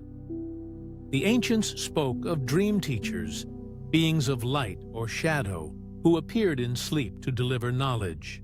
In Greek tradition, these were demons, messengers of the gods who moved between realms. Among the Aboriginal Australians, the dream time is not just myth, but origin, a timeless plane where creation still unfolds and where ancestral spirits whisper stories into the sleeping minds of their descendants. In Tibetan teachings, dream yoga seeks to awaken the dreamer within the dream, to navigate that other world with awareness and humility, as though visiting a sacred library written in light. In more modern accounts, the pattern continues. The mathematician Srinivasa Ramanujan claimed that a goddess revealed equations to him in his dreams, formulas that later proved astonishingly accurate. The poet Samuel Taylor Coleridge dreamed the entire structure of Kubla Khan in one night, waking to write what he could remember before the vision faded. Many artists describe the same sensation of standing in a vast hall of images and simply choosing one to bring back. The line between imagination and recall blurs, as if creativity itself were a form of remembering. Consider also the strange phenomenon of shared dreams, moments when two or more people, often close in thought or emotion, report dreaming of the same place, the same person, even the same sequence of events. Most dismiss it as coincidence, but there is a quiet allure to the idea that consciousness might occasionally synchronize, that the mind could meet others across the veils of sleep. Psychologists like Carl Jung would call this the collective unconscious, a shared reservoir of archetypes. Yet, if consciousness is a field, not a container, then perhaps the overlap is not so mysterious. When two waves meet in an ocean, they do not stop being themselves. They simply merge, briefly, into a single pattern. History offers other glimpses of dream-born knowledge too vast to ignore. The invention of the sewing machine, the discovery of the double helix, melodies by Mozart and McCartney, all linked in some retellings to moments of nocturnal revelation. And in countless mythologies, the same image returns: the dream as a staircase, a silver thread, a tunnel through which wisdom descends. Whether divine, ancestral, or cosmic, The message is the same, that sleep is not absence, but communion. There are stranger stories still, ones that seem to blur the borders of time itself. A woman dreams of a city she has never seen, a river winding through marble arches, towers adorned with unfamiliar symbols. Years later, she travels to a distant land and finds the same city, detail for detail. A man dreams of a melody and hears it again, decades later, played by a stranger on a street corner. These moments seem trivial until they accumulate, forming a quiet pattern. The dream that precedes experience, the vision that anticipates discovery. Skeptics might call it coincidence, the mind's tendency to find pattern in randomness. Yet, perhaps coincidence is only the visible ripple of a deeper order. If time is a fabric rather than a line, then dreams might be the places where its threads cross, where moments distant in chronology are close in consciousness. What feels prophetic may simply be proximity in that hidden dimension. And maybe, beyond even this, there are dreams that do not belong to us at all. Those who paint cities no map records, who wake with words from languages no one speaks, may be remembering not the future, but the past. A past so ancient it has folded beneath the layers of recorded time. It could be that fragments of those lost civilizations, the ones we imagined earlier, still hum faintly in the substratum of thought, that their architecture, their stories, their symbols drift through the collective sea of dreaming minds, occasionally surfacing in art, in music, in déjà vu. If so, every dreamer becomes a kind of archaeologist, brushing dust from invisible ruins. The dream is not mere fantasy, but excavation, recovering shards of something that once was. The unknown city, the unspoken word, the nameless face, all could be traces of that long-lost continuity of consciousness. And when one artist, one prophet, one child speaks of them, the rest of us recognize something almost familiar, as though we too have been there. It might be that we are all participants in a single, ongoing dream that the earth began long before us. Each night, we contribute our small verse to its immense unfinished poem. And those rare few, those who awaken with visions, equations, or melodies, may simply have listened a little more closely to the background hum of that creation. Perhaps that is what inspiration truly is, a moment when the mind aligns perfectly with the deeper current of remembrance, when the translator within us catches a clear signal through the static. The prophet, the artist, the dreamer, they are not inventors but interpreters, tuning briefly to the frequency of the forgotten. If dreams are indeed a dialogue between the present and the ancient, between the self and something beyond it, then every night is an act of communication.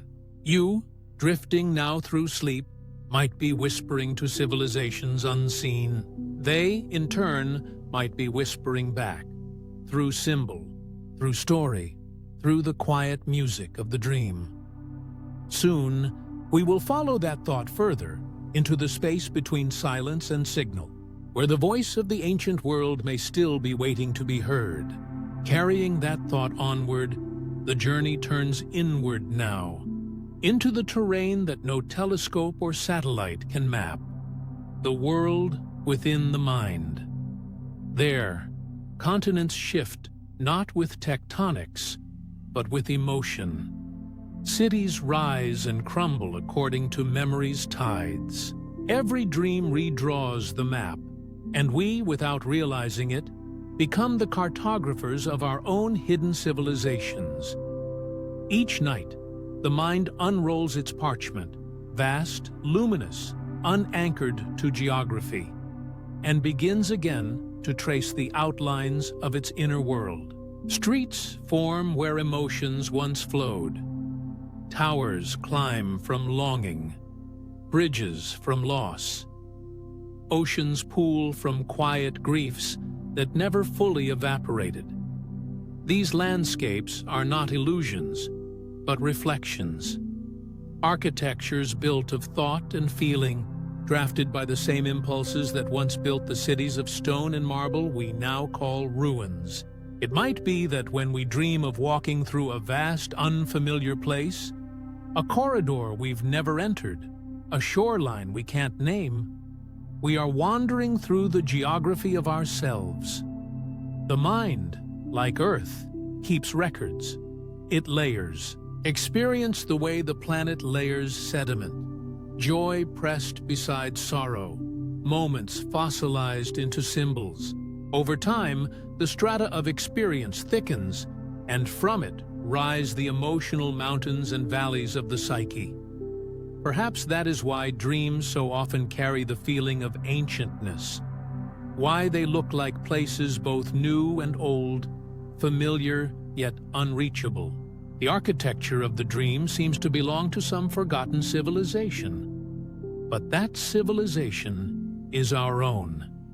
It is the record of everything we have felt, everything we have imagined, everything we have lost. We rebuild what was broken again and again, without knowing why. There is a strange wisdom in this rebuilding. The mind, in its nocturnal work, seems to understand that ruins are not to be mourned, but studied. Every collapsed tower in a dream, every cracked wall or flooded room, holds meaning. They are the memory structures of emotion, quietly teaching that all creation carries decay within it, and all decay leaves the seed of renewal. The dream, in this way, acts as both architect and archaeologist, building and excavating simultaneously. Sometimes, the cities we dream are impossible. Staircases folding into themselves, windows opening to oceans, rooms where gravity behaves, like memory, pulling us toward certain places, repelling us from others. Yet even in impossibility, there is pattern. The mind seems to play with the laws of physics the way an artist might experiment with light, bending reality to reveal emotion's true form. When we dream, we inhabit the metaphor itself. We walk through the architecture of meaning. It may be that this inner cartography is older than language. Before humans wrote on clay or stone, we built stories in the mind, image by image, feeling by feeling. Those internal maps guided us through waking life, just as external maps later guided our travels across land and sea. In dreams, that primal mapping continues. We draw mountains where our fears live, and valleys where our tenderness pools. We return to them night after night, tracing invisible roots back to the core of ourselves. There are dreams that repeat. The same room, the same street, the same city seen from slightly different angles. These are not accidents of thought. They are evidence of continuity.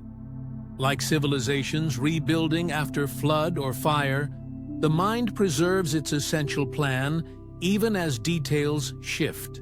Perhaps these repeating dreamscapes are attempts at reconstruction, a subconscious effort to restore the lost capitals of our inner histories. And what if those repeating cities are not only personal, but shared? Across the world, people describe eerily similar places in dreams. Endless corridors, floating staircases, cities of glass or stone lit by an amber sky. Could these be fragments of a shared internal architecture, the same way myths recur across cultures? If dreams are the psyche's cities, then perhaps humanity itself is a single continent, divided not by geography, but by sleep. In that sense, every individual mind might be a province of a larger empire, one vast collective consciousness building and rebuilding its inner worlds through billions of nightly architects. Each person adds new streets, new symbols, new stories to the same invisible atlas. What one dreams tonight Another might glimpse centuries from now, like travelers rediscovering the ruins of a forgotten metropolis. The inner cartographer does not use compasses or rulers. It navigates by emotion, by gravity of memory. It knows instinctively where joy once lived and where grief still hides. In waking life, we move through cities built by others. In dreams, we return to the cities built by ourselves, not out of stone, but of remembrance. Some have wondered whether these internal architectures might one day be mapped with technology. Machines translating neural patterns into visible structures. Already, science edges toward decoding dreams, reconstructing imagery from electrical signals.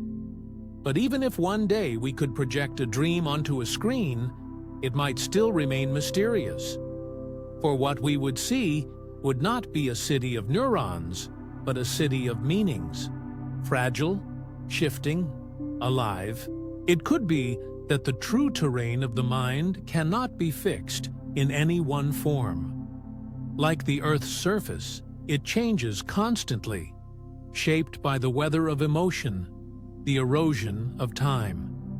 Yet deep beneath the shifting layers, there may be foundations that persist, archetypal forms, ancient structures that the psyche returns to no matter how many times they are buried or rebuilt.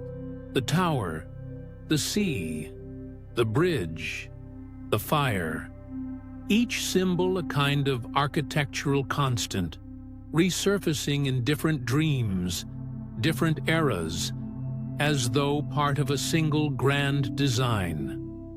When you dream of walking through a forgotten palace, of climbing endless stairs, of finding a door that leads both inward and outward, you are mapping the borderlands of the self.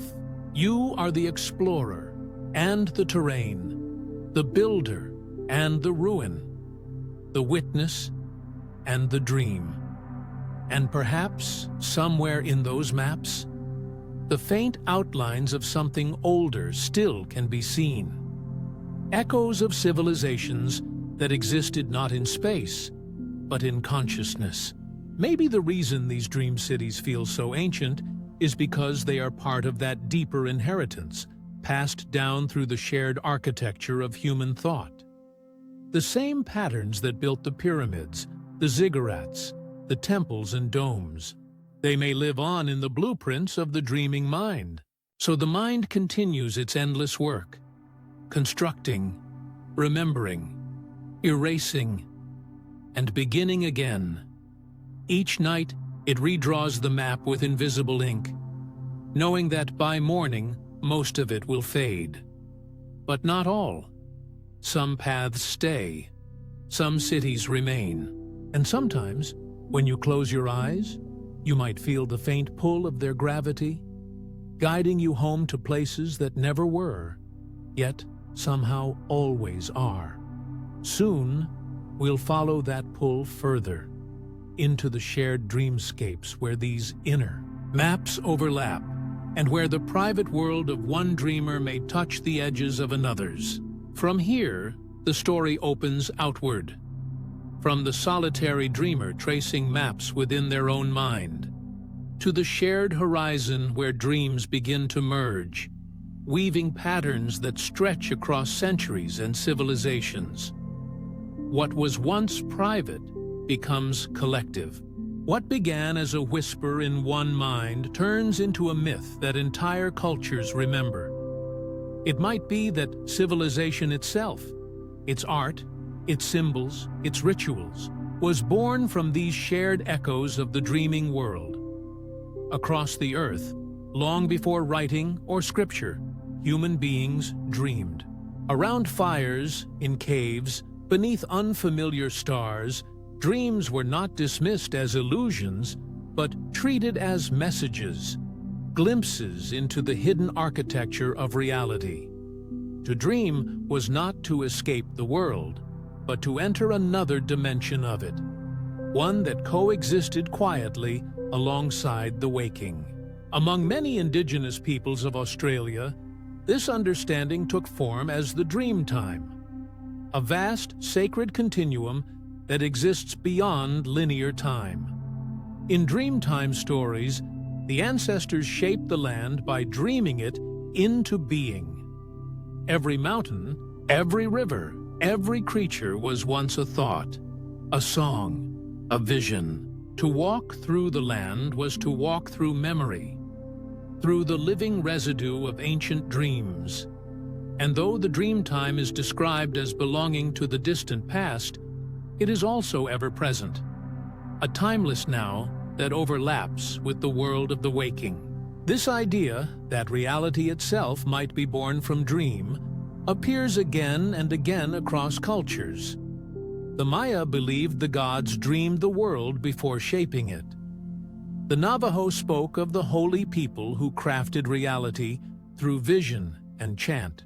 The ancient Egyptians treated dreams as the language of the divine, each one a dispatch from the unseen realms of the Duat. In Greece, temples were built for the practice of incubatio, dream incubation, where seekers slept within sanctuaries, to receive healing visions from Asclepius, the god of medicine. Even then, the boundary between sleeping and waking, between individual and collective, was porous. To dream was to participate in the cosmos. Perhaps these shared mythologies are not coincidence, but memory, the residue of a time when human consciousness itself was more fluid, less divided. Before language fixed our perceptions into distinct shapes, perhaps our minds resonated more openly with one another, exchanging images and intuitions like wind carrying seeds. Dreams may have been the first shared medium, the original network through which information flowed between minds. It is striking that some of the earliest known artworks, the cave paintings of Lascaux and Chauvet, look very much like visions, spirals, hybrid creatures, dancing figures, glowing outlines of hands. They seem less like records of what was seen and more like what was felt or dreamed. Perhaps those early artists were not merely depicting the hunt, but recording dream encounters, visions from the collective mind of their people. In the flicker of torchlight, painted against the rock, these dreams became communal stories, the first myths, the first memory archives of humankind. When one dream resonated strongly enough, it was remembered by others. It became legend, and from legend came the scaffolding of belief, ritual, and identity. Civilization, in that sense, may not have begun with tools or agriculture, but with shared dreams, recurring symbols that called people together in meaning. A dream of light in darkness, of a flood, of a star descending to earth. These motifs recur in myth not because they were copied, but because they were experienced again and again in the inner worlds of countless dreamers.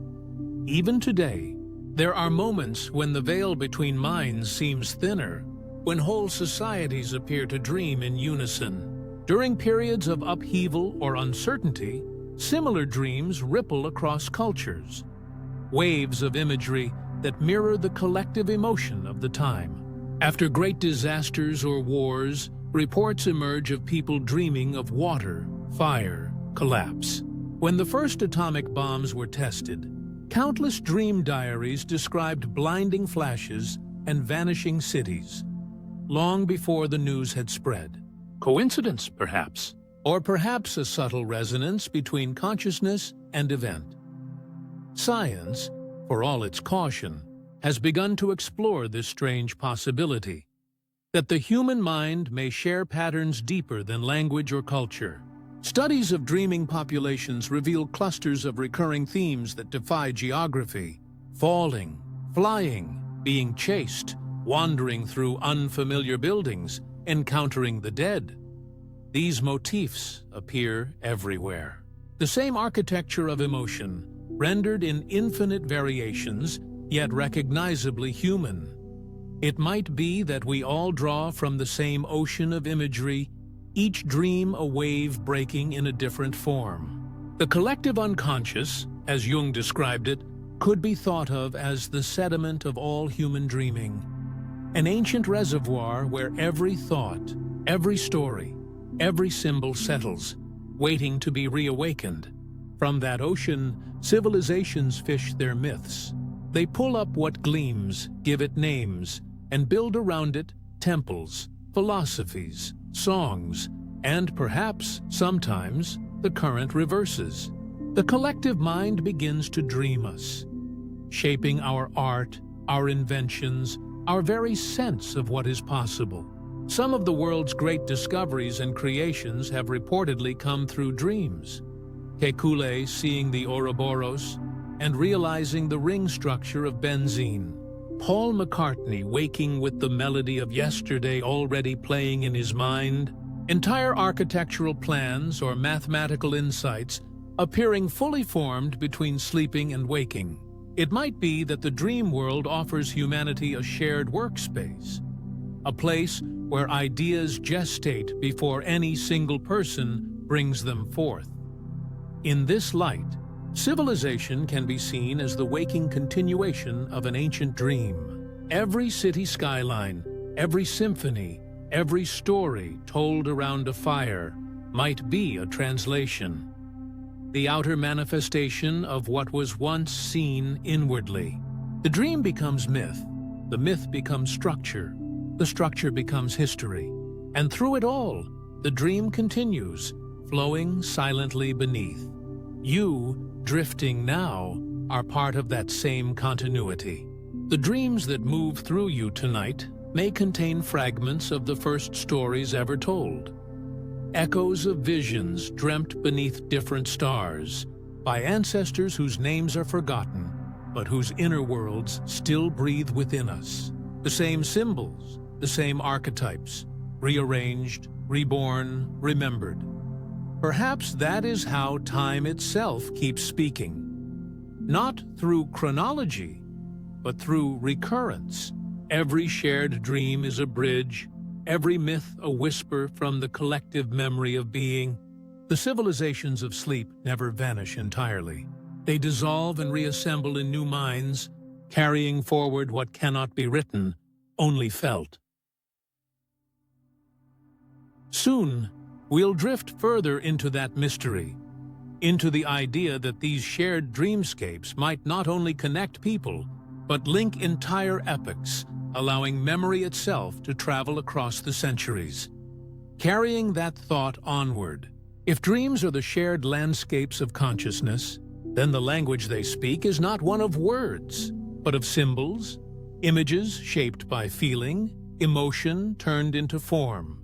The mind, when freed from the discipline of waking reason, begins to paint. It builds towers from longing, rivers from memory, doorways from fear and hope. It sculpts experience into metaphor, just as ancient civilizations once did upon stone and temple wall. Every age has tried to give structure to the invisible. The ancients built temples aligned with the stars, believing that heaven and earth mirrored one another. Within those sacred geometries, the human imagination recognized itself, a mind reflected in marble. The subconscious does the same. When you dream of climbing a tower, it may not be a tower at all, but the vertical journey of aspiration, of reaching beyond the known toward the luminous unknown. A river may not be a river, but the passage of time itself, carrying fragments of forgotten selves downstream. The dream does not explain, it shows. It gestures in shapes and rhythms that precede language. Civilizations once communicated this same way. Their myths, their carvings, their rituals, all were metaphors in motion. A serpent circling the world, an eye in the sky, a mountain touched by flame.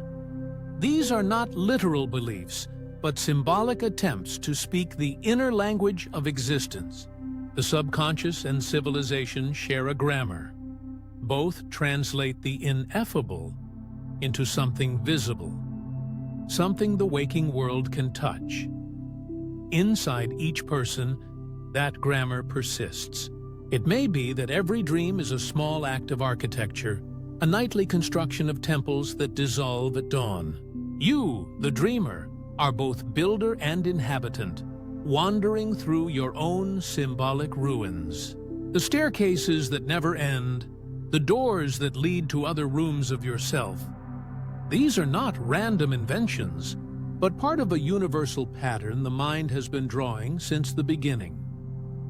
If one could look at all human dreams from above, perhaps they would form a single vast city, infinite and shifting, yet interconnected. Streets of memory leading to plazas of emotion, bridges made from shared archetypes, towers rising from the collective depths. In this city, everyone has walked the same paths, though in different forms. The dream of falling, of flying, of being pursued. These are streets every dreamer knows. In that sense, the subconscious is humanity's oldest city, rebuilt every night by billions of unseen architects. Our ancestors hinted at this unknowingly. The great ziggurats and pyramids, rising tier by tier toward the heavens, may have been physical echoes of the inner ascent experienced in trance and dream. The labyrinths of Crete, the sacred groves of Druids, the mandalas of Tibet. Each reflects a geometry that belongs as much to the mind as to the material world. These were not simply works of art, they were maps of consciousness. The builders of stone and the builders of dream were tracing the same invisible pattern, each in their own medium. When we sleep, that pattern revives itself. The subconscious becomes the artist, shaping metaphors that speak where words cannot. A door that refuses to open might be the embodiment of an unsolved grief. A forest that shifts and murmurs could be the mind's memory of uncertainty, its ancient fear of being lost. Dreams are messages from a language that does not translate neatly, one that uses symbol instead of syntax, atmosphere instead of argument. And yet, this language is universal. It is older than any nation or scripture, and it speaks with the same fluency in every culture. The flood, the fire, the ascent, the light. These images flow like recurring motifs in a song that never ends. They rise from the same depth that gave birth to myth and art and story. Perhaps all civilization is the subconscious of the species made visible. The collective dream translated into architecture, law, ritual, and language. Think of the ancient libraries, filled with scrolls and clay tablets, as if humanity were trying to write down its dream before morning erased it.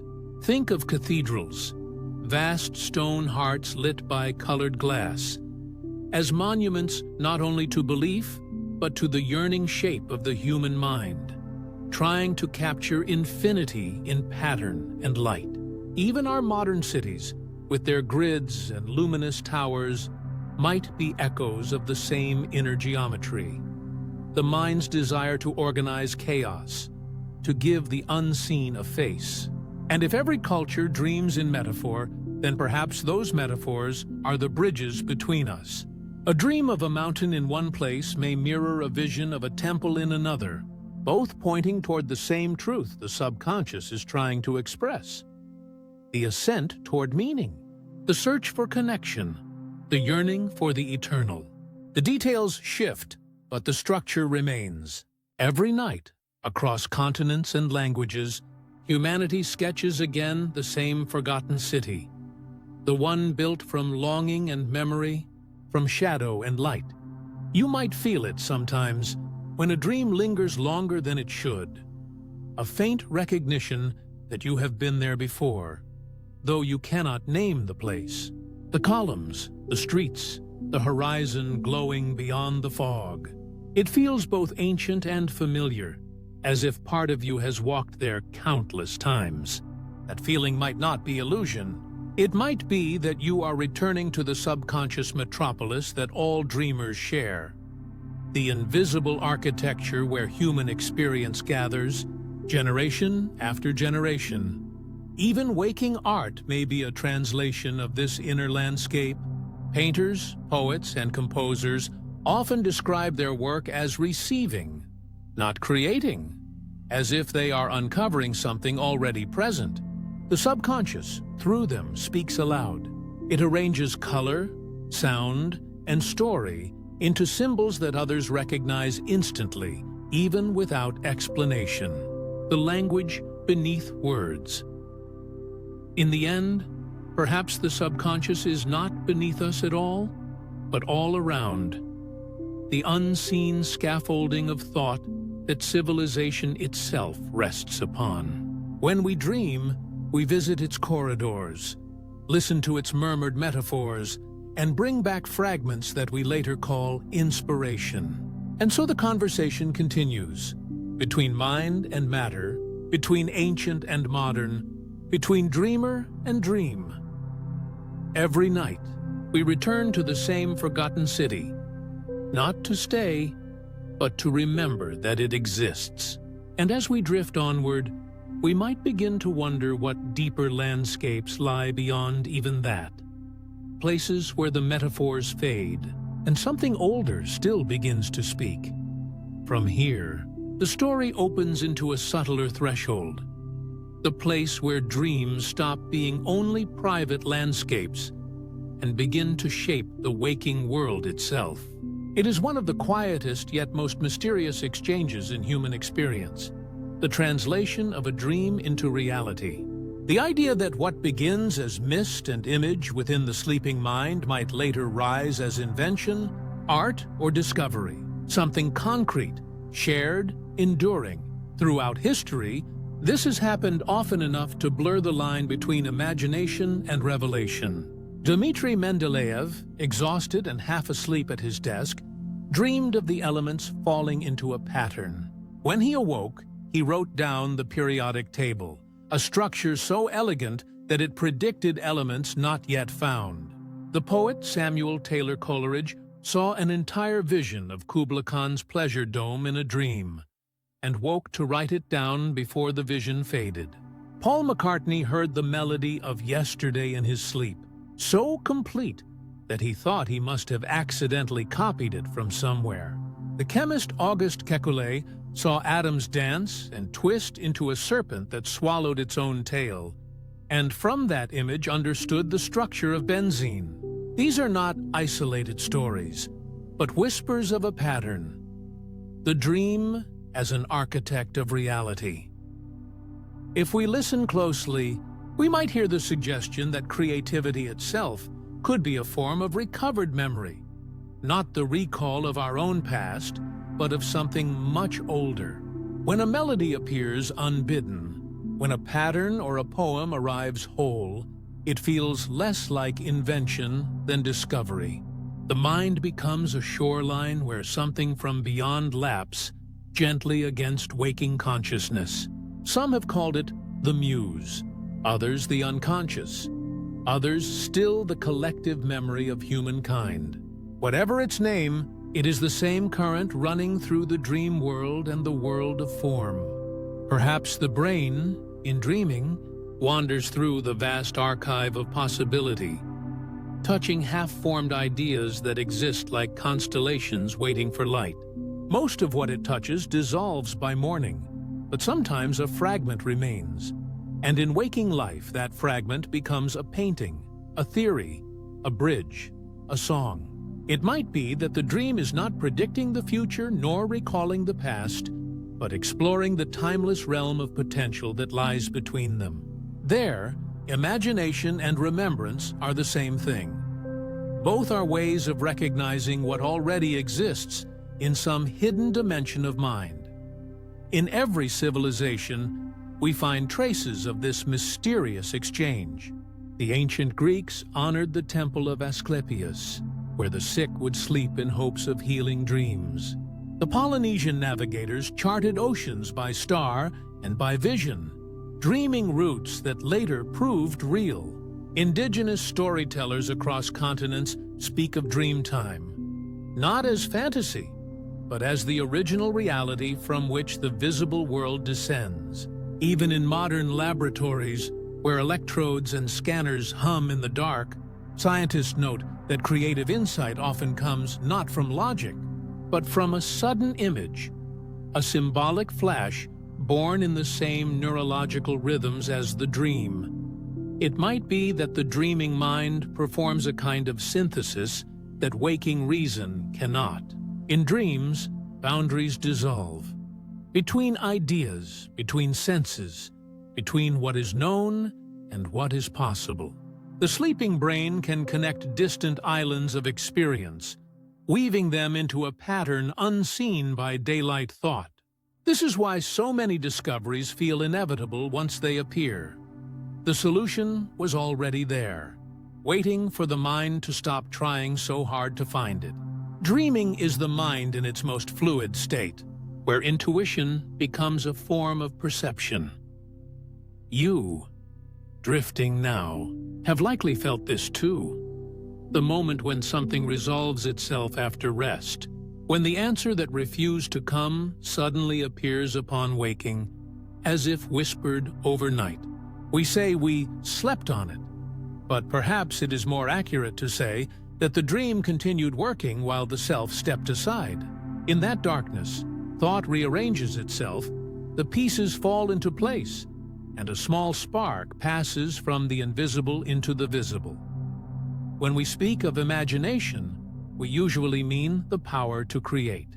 But the word itself, from imago to image, reminds us that creation begins with seeing.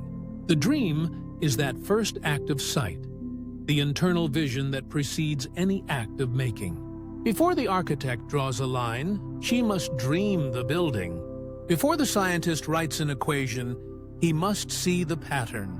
Before any civilization exists in stone, it must exist in mind. And the mind, perhaps, is remembering the architectures it has built before, in other ages, in other forms. Maybe this is why so many human creations feel ancient even when new, as if they have always been waiting to be rediscovered. The dream may not only reflect what is, it may also echo what has been. And when the dreamer brings that echo into the waking world, it becomes history repeating itself, not through events, but through ideas. Civilization advances through recollection disguised as innovation. We might imagine the dream as a vast sea of half-remembered blueprints. Each night, billions of minds drift across it, glimpsing fragments. A melody here, a pattern there. A few return carrying a piece intact.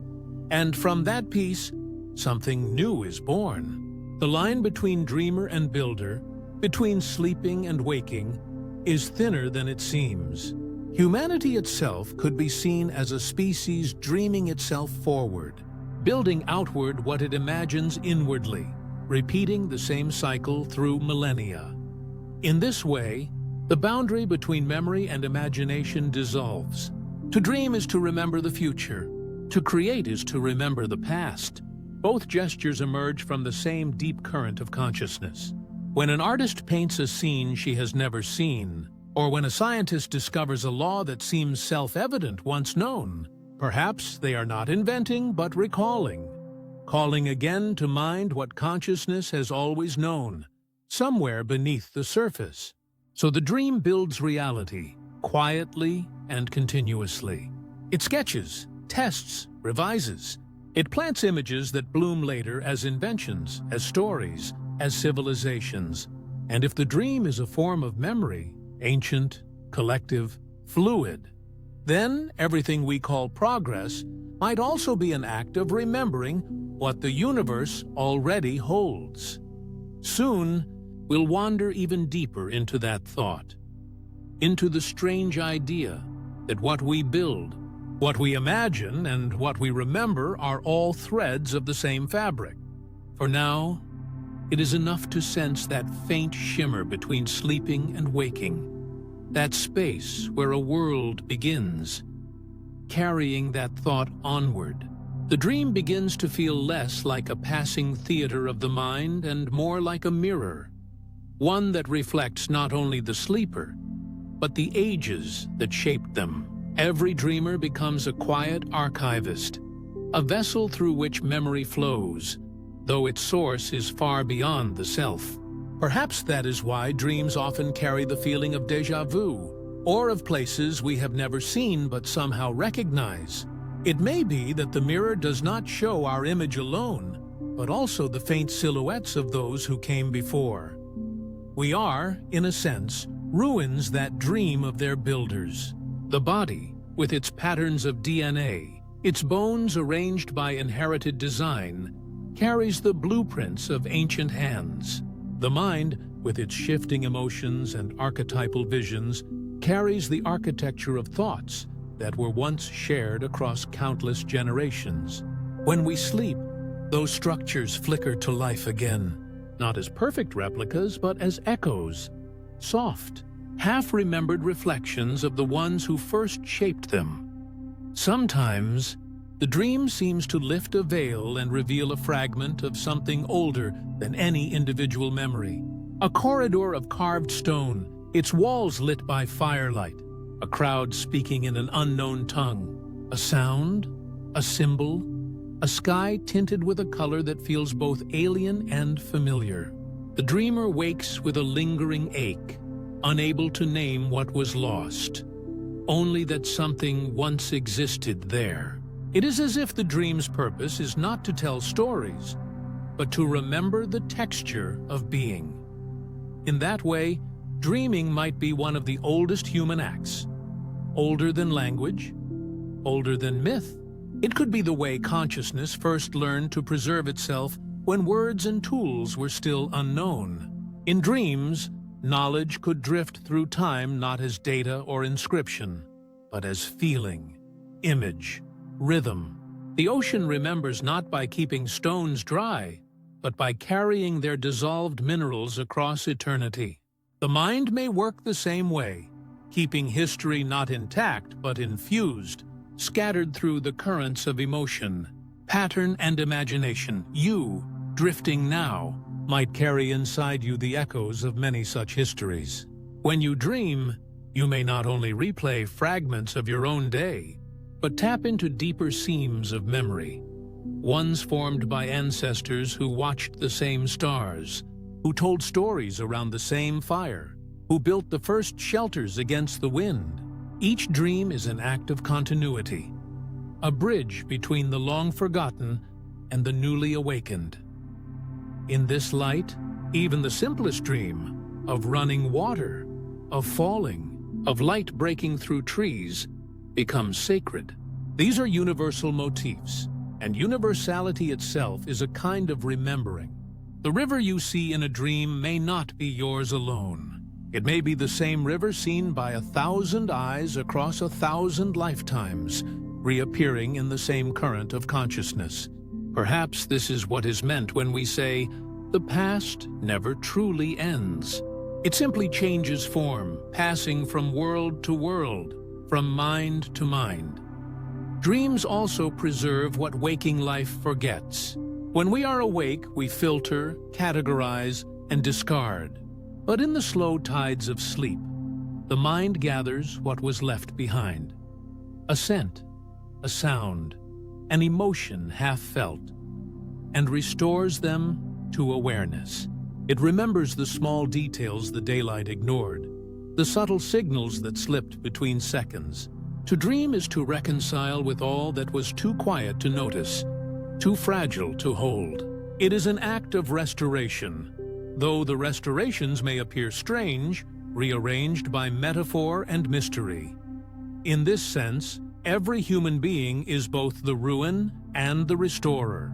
Within each of us lies the architecture of memory, crumbled columns of experience, fragments of forgotten languages, the outlines of vanished worlds. And every night, through dreaming, the mind rebuilds those ruins, walks among them, lights the torches again. Not because it seeks to live in the past, but because some part of the self must remember in order to remain whole. When we wake, we carry pieces of those reconstructions into the day. a color we cannot describe, a melody without origin, a feeling that something immense and meaningful has just been glimpsed and lost. These are the residues of the dream, like dust carried from an ancient hall into the morning light. Over time, such residues shape our instincts, our art, our sense of belonging to something larger. They are the invisible inheritance of being human.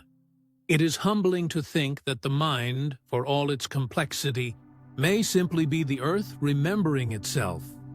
The planet's long memory expressed through neural storms and flickering images. Just as stones hold fossils and oceans hold salt from vanished mountains, consciousness might hold impressions from civilizations long gone. Their essence encoded not in monuments, but in dreams. To dream, then, is to participate in a cycle older than history. The endless turning of forgetting into remembrance. Perhaps this is what it means to be alive. To stand between erasure and echo, to carry both within us. We forget so that we can live freshly, but the forgetting is never complete. The dream keeps a record in its own language, one that speaks in metaphor and symbol, reminding us that the past still breathes beneath the present. In every night of sleep, we rehearse the ancient act of remembering what the daylight has erased. If you listen closely, the silence of the dream is not empty at all. It hums with the low vibration of continuity, of memory passing quietly through matter, from stone to cell to mind. We are the latest form of that memory, the newest expression of an unbroken story, written not in words, but in visions. When we look into the mirror of our dreams, we do not just see ourselves. We see the reflection of all who have dreamed before. Soon, we will follow this reflection further inward, into the heart of what it means for memory itself to exist, not as a record in time, but as a presence within it. For now, the mirror holds still, catching a faint light from worlds forgotten yet never truly lost. Carrying that thought onward, there comes a moment in every deep exploration when the mind must pause, not because it has reached an answer, but because it begins to sense the quiet grace of not knowing. The further we drift into the ocean of awareness, the more the horizon recedes. The dream teaches this gently. It never explains itself, never insists that its symbols be solved. It invites us to stand before the unknown and listen, to live inside the question rather than race toward its conclusion. There is something deeply human about the impulse to understand, to find shape and certainty within the formless. Yet, perhaps there is an even older wisdom in surrendering to the mystery. When we dream, the boundaries between logic and illusion dissolve, and we move through landscapes that refuse to obey our expectations. We do not ask in the middle of the dream why the river flows upward or how a loved one long gone can speak again. We simply accept the strangeness as natural. The dream does not argue, it reveals. And in that revelation, we learn something about peace, the kind that arises not from answers, but from presence. This comfort in uncertainty is not resignation, it is participation. It is to recognize that mystery itself is alive, that uncertainty is not the absence of truth, but the space where it breathes. To stand before the unknown with humility is to admit that the universe is not smaller than we imagined. It is infinitely wider. We do not diminish ourselves by acknowledging our limits. We enlarge our belonging. The ocean does not ask the wave to understand the depths. It simply carries it. Across time, those who have studied the stars, the mind, the dream, have often reached the same quiet conclusion: that to know everything would be to end the story. Mystery is what keeps the universe in motion. It is the gap between what is seen and what is felt that gives meaning its shape. The physicist and the poet, the monk and the explorer, they each learn to bow, in their own way, before the vastness that will not be named. The dream, again, shows us how to live with that vastness. When you drift into sleep, the mind begins to dissolve its insistence on clarity. It opens its doors to paradox, things that are both true and impossible, moments that stretch and fold upon themselves. In that soft chaos, there is an exquisite order, one that does not explain, but embraces. You might find yourself walking through a field that is also a memory, speaking to someone who is both stranger and self. The dream does not clarify, it allows. And in that allowance, the heart learns a subtler form of wisdom. So much of waking life is spent seeking definition. We name, categorize, measure, and map. We divide experience into known and unknown, certain and uncertain, true and false. Yet beneath all this structure flows a deeper rhythm, one that resists all division. The ancients sensed it in the movement of the stars, in the tides of the sea, in the growth of a tree whose roots disappear into darkness. They built temples not to capture the divine, but to honor the fact that it could never be contained. In this way, architecture itself became an act of humility, a way of saying, "We do not know, but we bow before what is." Perhaps that is what the dream continues to teach in its wordless language. It reminds us that ambiguity can be sacred, that uncertainty is not the enemy of knowledge, but its beginning. Every scientific theory, every creative act, every moment of insight begins as a question suspended in the unknown. To reject uncertainty is to reject the very condition that makes discovery possible. There is a quiet beauty in letting the mind rest there, in the gap before the answer, the stillness before understanding. Like standing at the edge of an immense sea at night, seeing only the reflections of distant stars, and realizing that the darkness itself is part of the view. We are not meant to light up the entire horizon. We are meant to witness its depth. The comfort of uncertainty also extends inward, to the self. Much of our unease comes from trying to define who we are, to fix identity as if it were a single stone rather than a shifting tide. But consciousness, like the dream, is fluid. We are different people in memory, in hope, in love, in grief. To seek a single answer to "who am I?"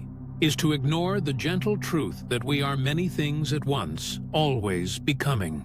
Uncertainty gives us room to grow, and perhaps that is why, even in our most mysterious dreams, there is rarely fear once we stop resisting them. When the dream turns strange, it is not always a warning, it may be an invitation. It asks us to wander without a map, to feel rather than to interpret. You, drifting now, may recognize this feeling. The quiet pleasure of not needing to know. The peace that comes when the mind releases its grip and simply floats. If one were to imagine the universe as a vast conversation, then uncertainty is its language. It speaks in silence, in gaps, in patterns we can only partially perceive. The stars pulse in code we are still learning to translate. The atoms within us hum with rules that bend at the edges of comprehension. Even time itself, so seemingly solid, may ripple and fold in ways our senses cannot yet follow. And still, we exist within it, breathing, dreaming, continuing. The mystery does not demand our mastery. It invites our wonder. Perhaps this is the softest form of faith, to live in the unknown and find it beautiful. Not the faith of belief, but of openness. The faith that even what cannot be explained is still part of a meaningful whole. To look at the night sky and accept that not every light will be named, yet to feel a quiet belonging among them.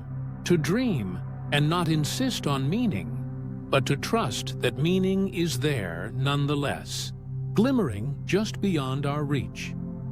Soon, we may explore how this humility, this comfort in mystery, shapes the way we perceive truth itself. For now, It is enough to rest in the space between knowing and not knowing, to feel how vast it is, how generous. The dream, after all, has never asked for understanding.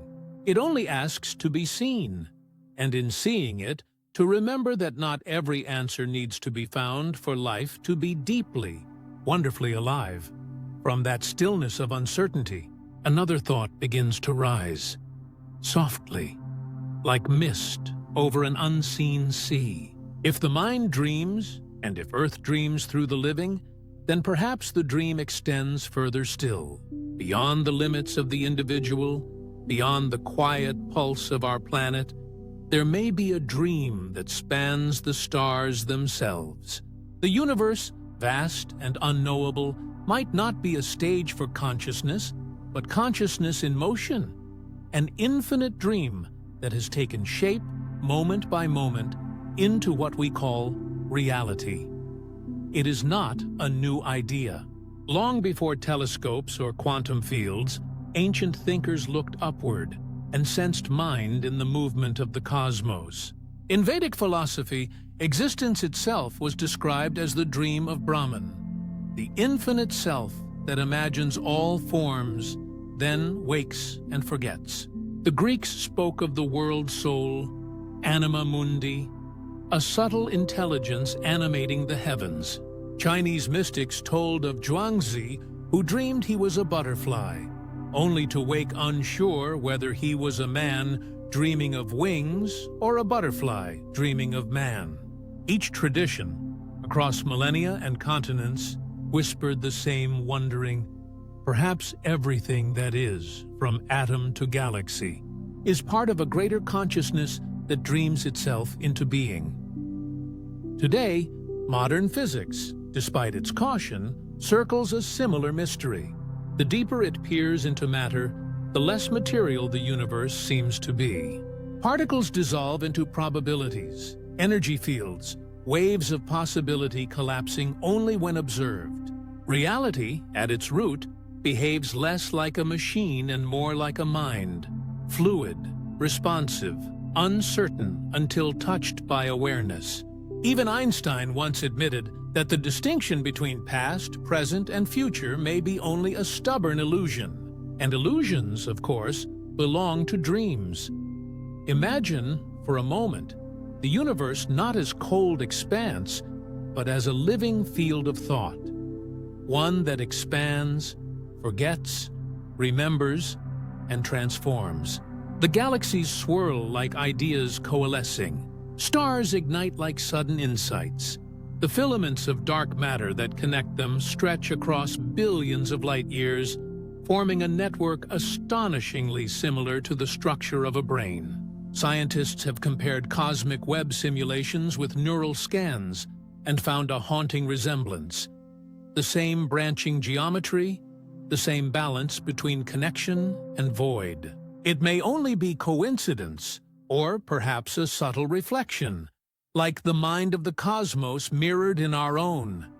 If so, then maybe consciousness is not confined to skulls or synapses. Maybe it is the natural flowering of matter when matter becomes self-aware of the dream it inhabits. Life could be the universe's way of looking back at itself, of remembering that it exists. Every sentient being, every spark of thought, would then be both participant and witness, an awakening cell in the cosmic body of awareness. When we dream, it may be the universe briefly dreaming through us, peering inward to see what it feels like to be human, to be small, to be wondering. Such speculation may sound poetic, yet even poetry can reveal truth that equations only gesture toward. The boundaries between metaphor and physics blur at the edges of comprehension. Some quantum interpretations suggest that reality itself may depend on observation, that without the act of awareness, the wave remains uncollapsed, the world undefined. What, then, is the ultimate observer? Could consciousness be fundamental, the fabric from which space and time arise, rather than the other way around? It is a thought both humbling and immense, that perhaps the stars do not merely shine for us to see, but that seeing itself is part of why they shine. That reality is not a static tapestry, but a living dream being woven from both directions, the cosmos dreaming us into being, and we, through perception and wonder, dreaming the cosmos back into clarity. The philosopher Teilhard de Chardin once wrote that we are not human beings having a spiritual experience. We are spiritual beings having a human experience. But perhaps it reaches even further. We are cosmic beings having a momentary dream of individuality. Just as waves rise from the ocean and then fall back into it, our consciousness might rise from the larger mind of the universe, form a self for a time, then return to the vast sea of awareness that preceded us. In that sense, death is not an ending, but a return, a dissolving of the boundary between the dreamer and the dream. There is a strange comfort in this view. It removes the loneliness from existence. The stars above are no longer indifferent fires scattered through emptiness, but the flickering thoughts of a great living intelligence. Every supernova becomes a heartbeat, every galaxy cluster a memory, and Earth, our fragile blue cradle, an intricate neuron in this dreaming mind, alive with its own network of awareness. When we listen to the wind or feel the slow pulse of the sea, perhaps we are sensing the background hum of that greater consciousness, vibrating faintly through all things. You, drifting now, are part of it too. The same stardust that burns in distant suns flows through your veins. The same quantum fields that shape galaxies also ripple through the spaces between your thoughts. The line between within and without grows thin here. Perhaps it was never there at all. When the universe dreams, you are one of its images. When you dream, the universe remembers itself. And maybe this explains something subtle about why dreams feel both intimate and vast. Sometimes, a dream can feel larger than a single mind could hold. An entire landscape, 1,000 years of memory, a sky filled with a light that seems to come from beyond all time. Where does that immensity come from? Perhaps it is borrowed from the source itself, from the same place where matter and meaning first intertwine. In such moments, the veil lifts slightly, and the dreamer glimpses the dreamer of all dreams. We cannot know if the universe truly dreams, or if dreaming is merely the metaphor closest to our reach. But perhaps that uncertainty is the point. To imagine it is already to participate in it, to feel, for an instant, what it means to be a conscious ripple in an infinite sea. The beauty lies not in proving it, but in sensing that it might be so. Soon we'll follow this thought further inward, to wonder whether the dreamer, vast as it may be, could also remember itself through us. For now, let this idea rest like starlight on still water. Maybe reality is not awake or asleep, not matter or mind, but something in between. A living universe that dreams itself into being. One heartbeat, one lifetime, one bright idea at a time, carrying that thought onward. If the universe dreams itself through every living mind, then perhaps each of us is not a separate dreamer, but a single note in a grand, unfolding song. Between you and every person who has ever existed, every thinker, every wanderer, every quiet soul who once gazed at the same stars, there runs a thread, invisible, delicate, but unbreakable. It hums with the same vibration that stirs the tides of consciousness. It is the thread between us all. When we dream, that thread seems to glow brighter. We drift beyond the borders of the self, and the walls between minds thin. The face of a stranger in a dream may carry the echo of someone ancient, a hunter from a forgotten shore, a mother from a village lost to time. The gestures, the fears, the small joys we find in dreams are not unique to us. They are shared patterns, looping endlessly through the human story.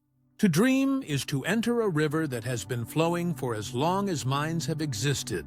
We dip our hands into it for a moment, but the current carries the memory of everyone who has ever entered before.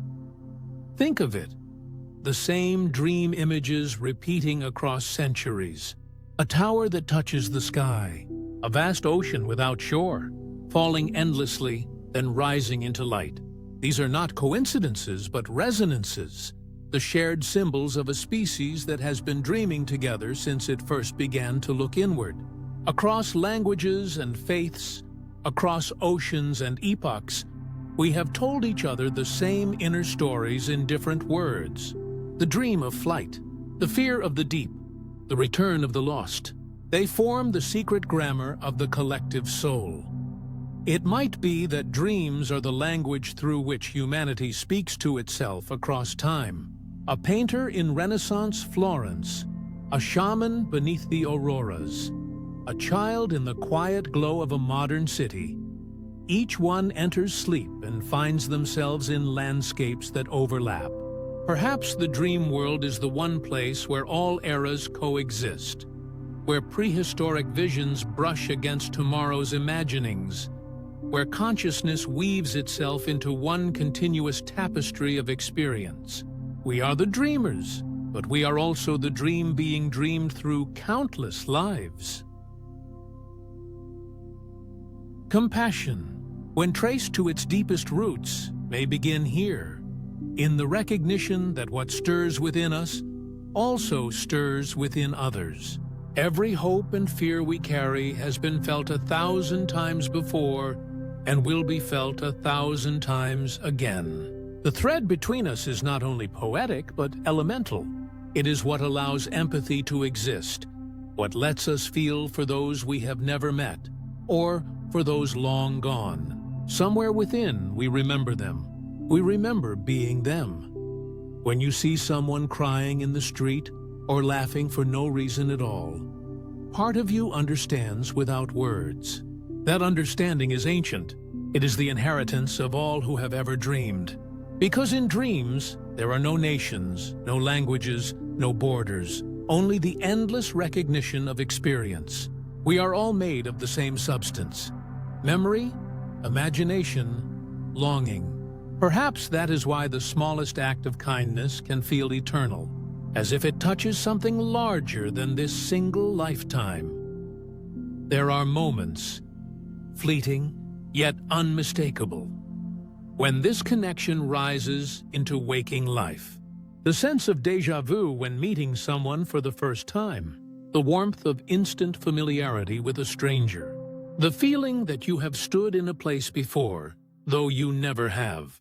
Science may call it pattern recognition, but perhaps it is something older. A vibration along that invisible thread, reminding you that you are not a solitary island of awareness, but part of a vast and continuous sea. If every mind is a wave in the ocean of consciousness, then each wave carries traces of all others. A thought born in one corner of the world can ripple through centuries and rise again elsewhere in a new form. The philosopher who questioned the stars might have sent a quiet pulse that reached a poet in another age.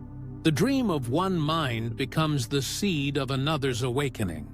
Even now, as you listen, the ideas forming in your thoughts are not wholly your own. They are part of a chorus, the same one that whispered through the minds of our ancestors, the same one that will hum softly through future generations yet unborn. It is beautiful to imagine that the universe does not keep consciousness in isolation, but allows it to intertwine. Like mycelium beneath a forest, unseen yet endlessly connected, minds share nutrients of meaning, emotion, and story. When you dream, perhaps you step into that network, walking paths once traced by other dreamers. You borrow their images, reshape them, and leave your own for others to find. Even if those others live centuries from now, the dream does not fade. It waits patiently in the soil of the collective imagination. And so, when the poet speaks words that move you to tears, Or the scientist discovers a truth that feels strangely familiar. It might be because you both reached into the same well, a shared memory of existence, flowing quietly beneath the surface of time. We are separate in form, but not in essence. Each thought, each dream, each heartbeat is a small echo in a greater resonance, a harmony that spans the cosmos.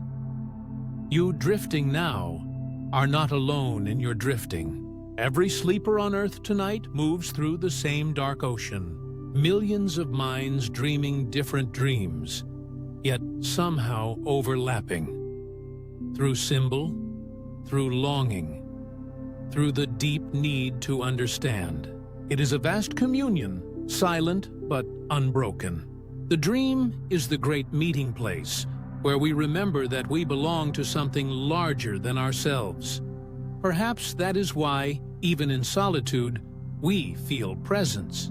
The presence of others, of history, of lives beyond our own. The presence of shared humanity whispering through the quiet.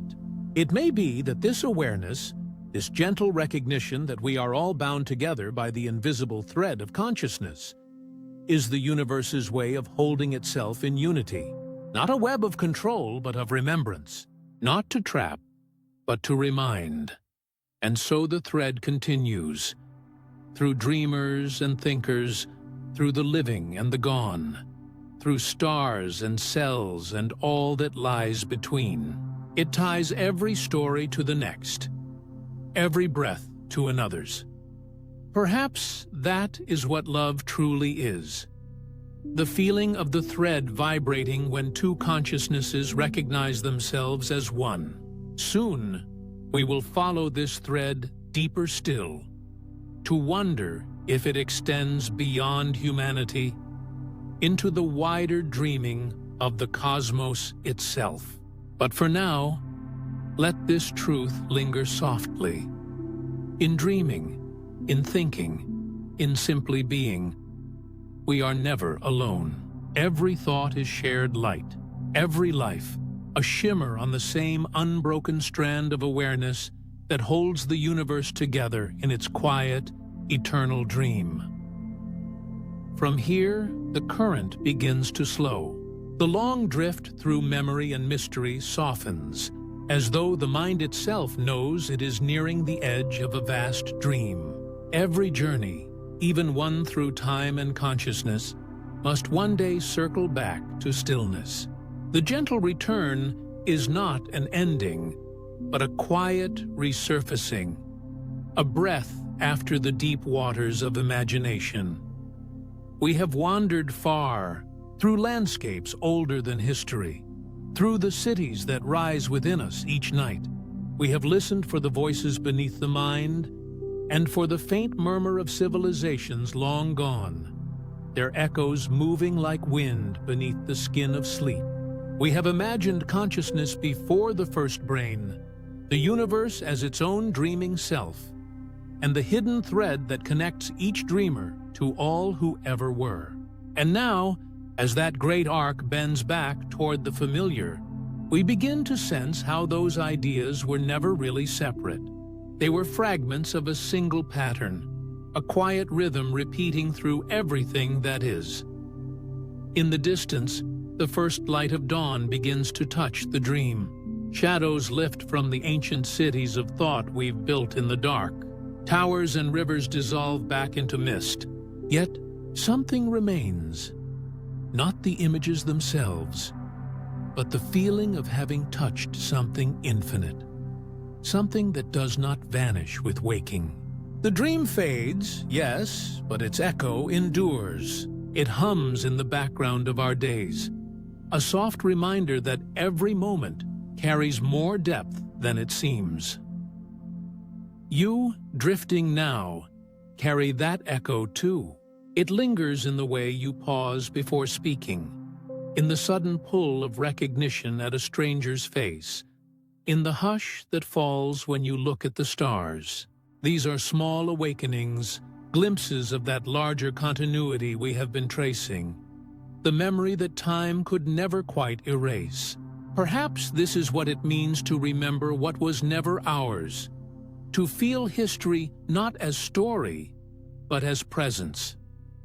If dreams are memory's oldest language, then waking life is its echo translated into light. The same patterns that once shaped ancient temples now shape our thoughts. The same rhythm that guided the ocean's pulse still stirs within our hearts. Civilizations may rise and fall, yet the mind keeps rebuilding their essence each night. Not from stone or metal, but from feeling and image and quiet awe. And as the dream loosens its hold, as consciousness begins to climb the slow spiral toward waking, we might see that we never left those older worlds at all.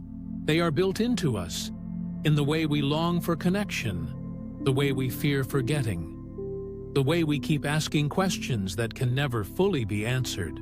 To live is to wander between remembering and not knowing, between the vast and the immediate. It is a delicate balance, and it is beautiful. The return is not about leaving the dream behind.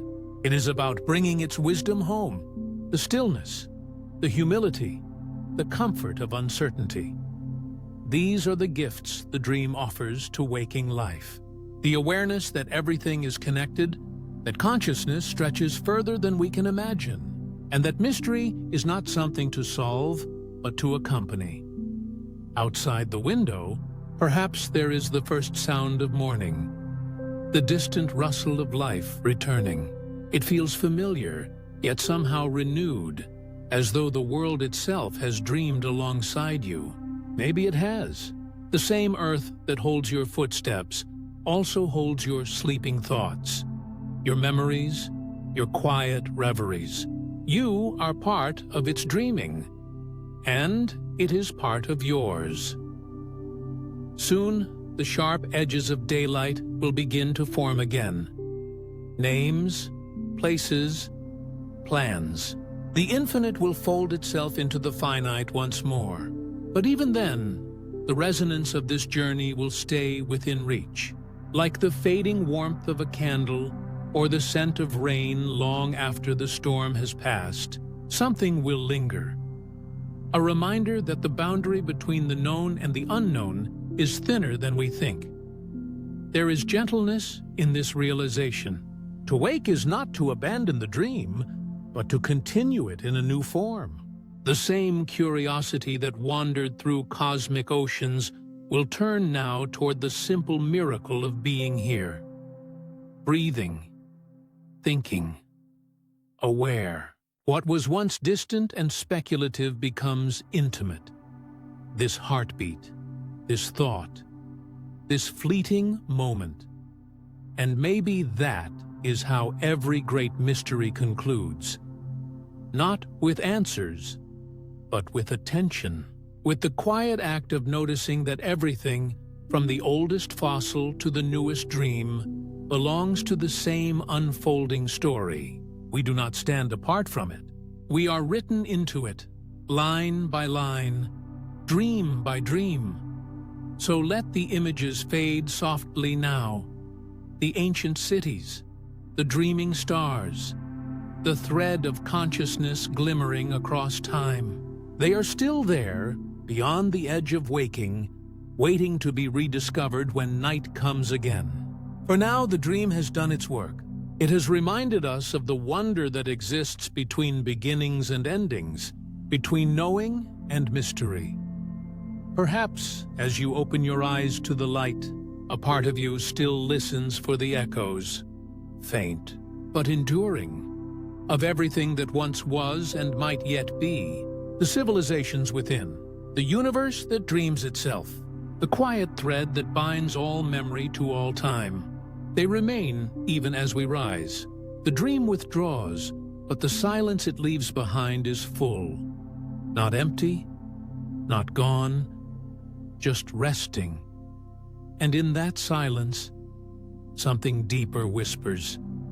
You were never truly asleep. You were only remembering, gently, what it means to be awake in a dreaming world.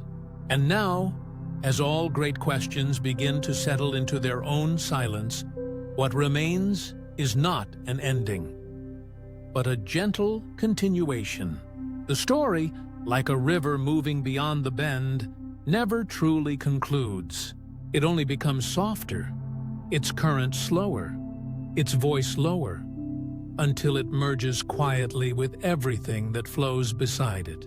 Perhaps that is the truest shape of mystery. Not a wall to reach, but a horizon that keeps unfolding. Even as we close our eyes, we often imagine stories as linear, beginnings, middles, and ends, as though meaning requires destination. But the universe has never been that tidy. It does not close its chapters. It drifts endlessly between states of becoming. The stars that once burned over ancient oceans still glow in the same cosmic rhythm, their light touching your skin tonight, as it once touched the surface of forgotten seas. Every thought, every dream, every heartbeat, each one belongs to the same infinite pulse, repeating in patterns too vast to ever fade. The story doesn't end. It changes form. A civilization becomes dust, and from that dust, another dawn begins. A dream dissolves at waking, yet leaves behind an invisible imprint that quietly shapes the next one. Even memory, that fragile thread of what we think we know, is not lost. It only shifts, finds new language, hides within new minds. The universe is a patient archivist. It keeps everything, not in stone or paper, but in the quiet continuity of existence itself. In this way, life and dream and history are not separate. They are layers of the same great fabric, one shimmering, shifting continuum. What we call waking might be only the dream of another world. What we call past might still be unfolding somewhere under a slower sky. To imagine that time flows only forward is to listen to one instrument and miss the orchestra. The deeper truth, perhaps, is that time hums in circles, each echo blending into the next, each voice remembering another. It's comforting, somehow, to think that nothing truly leaves us, that every idea, every kindness, every moment of wonder continues its quiet orbit long after its first spark. Somewhere, a thought you had years ago, fleeting, half forgotten, might still be drifting through another mind as inspiration, or memory, or déjà vu. In this way, we are constantly writing and being written by the same invisible story, shared across centuries, across stars. Even sleep participates in this grand continuity. Each night, consciousness folds inward, retreating not to absence, but to reunion. We rejoin the flow beneath the waking world, the deeper river of thought, where all stories meet. Dreams are not interruptions of life, but its continuation through another language.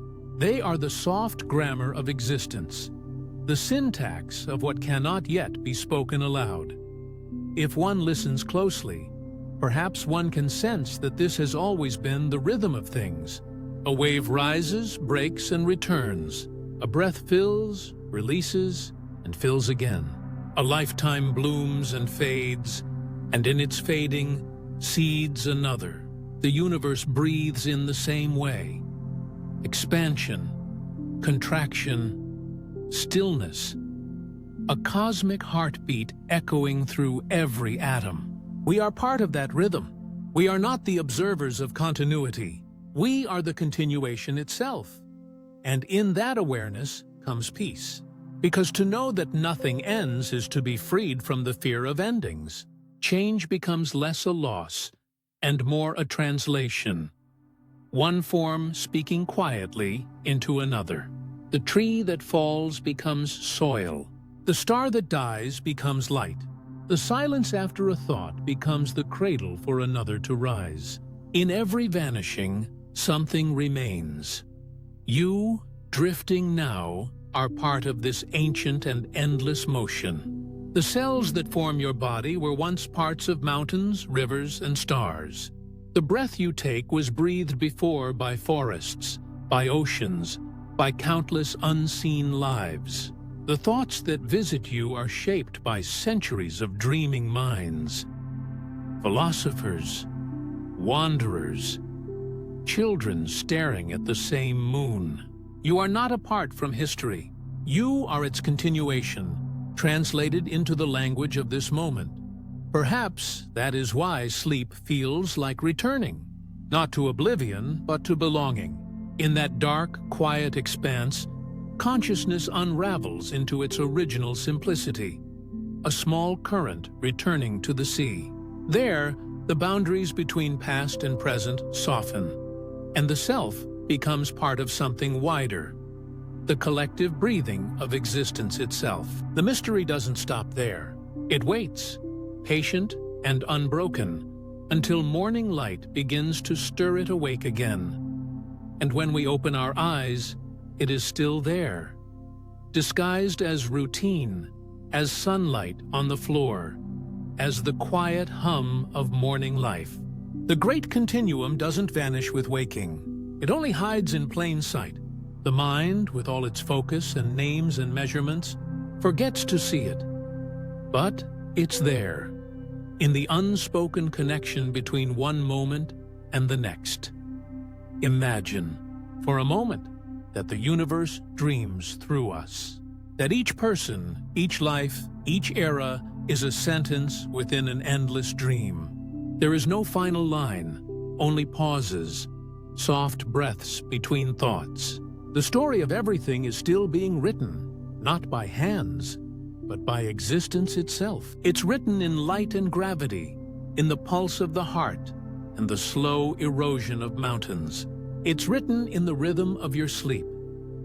So, as we drift further into this final stretch of the journey, let that awareness settle gently. Nothing that has ever been is truly gone. Every dream, every life, every whisper of the cosmos continues. Not in the same form, but in resonance. We live inside that resonance, shaped by it, contributing to it, carried forward by it. The mystery goes on, quietly and endlessly, like a song without an end, only verses of new expression, and perhaps that's enough. To know that even in the silence, something still moves. That in the stillness between heartbeats, the universe continues its gentle remembering. The story never ends.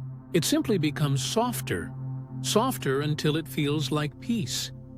In the next breath, we'll drift deeper into that peace, into the knowing that everything we are and everything we have ever been still moves quietly through time's unfolding.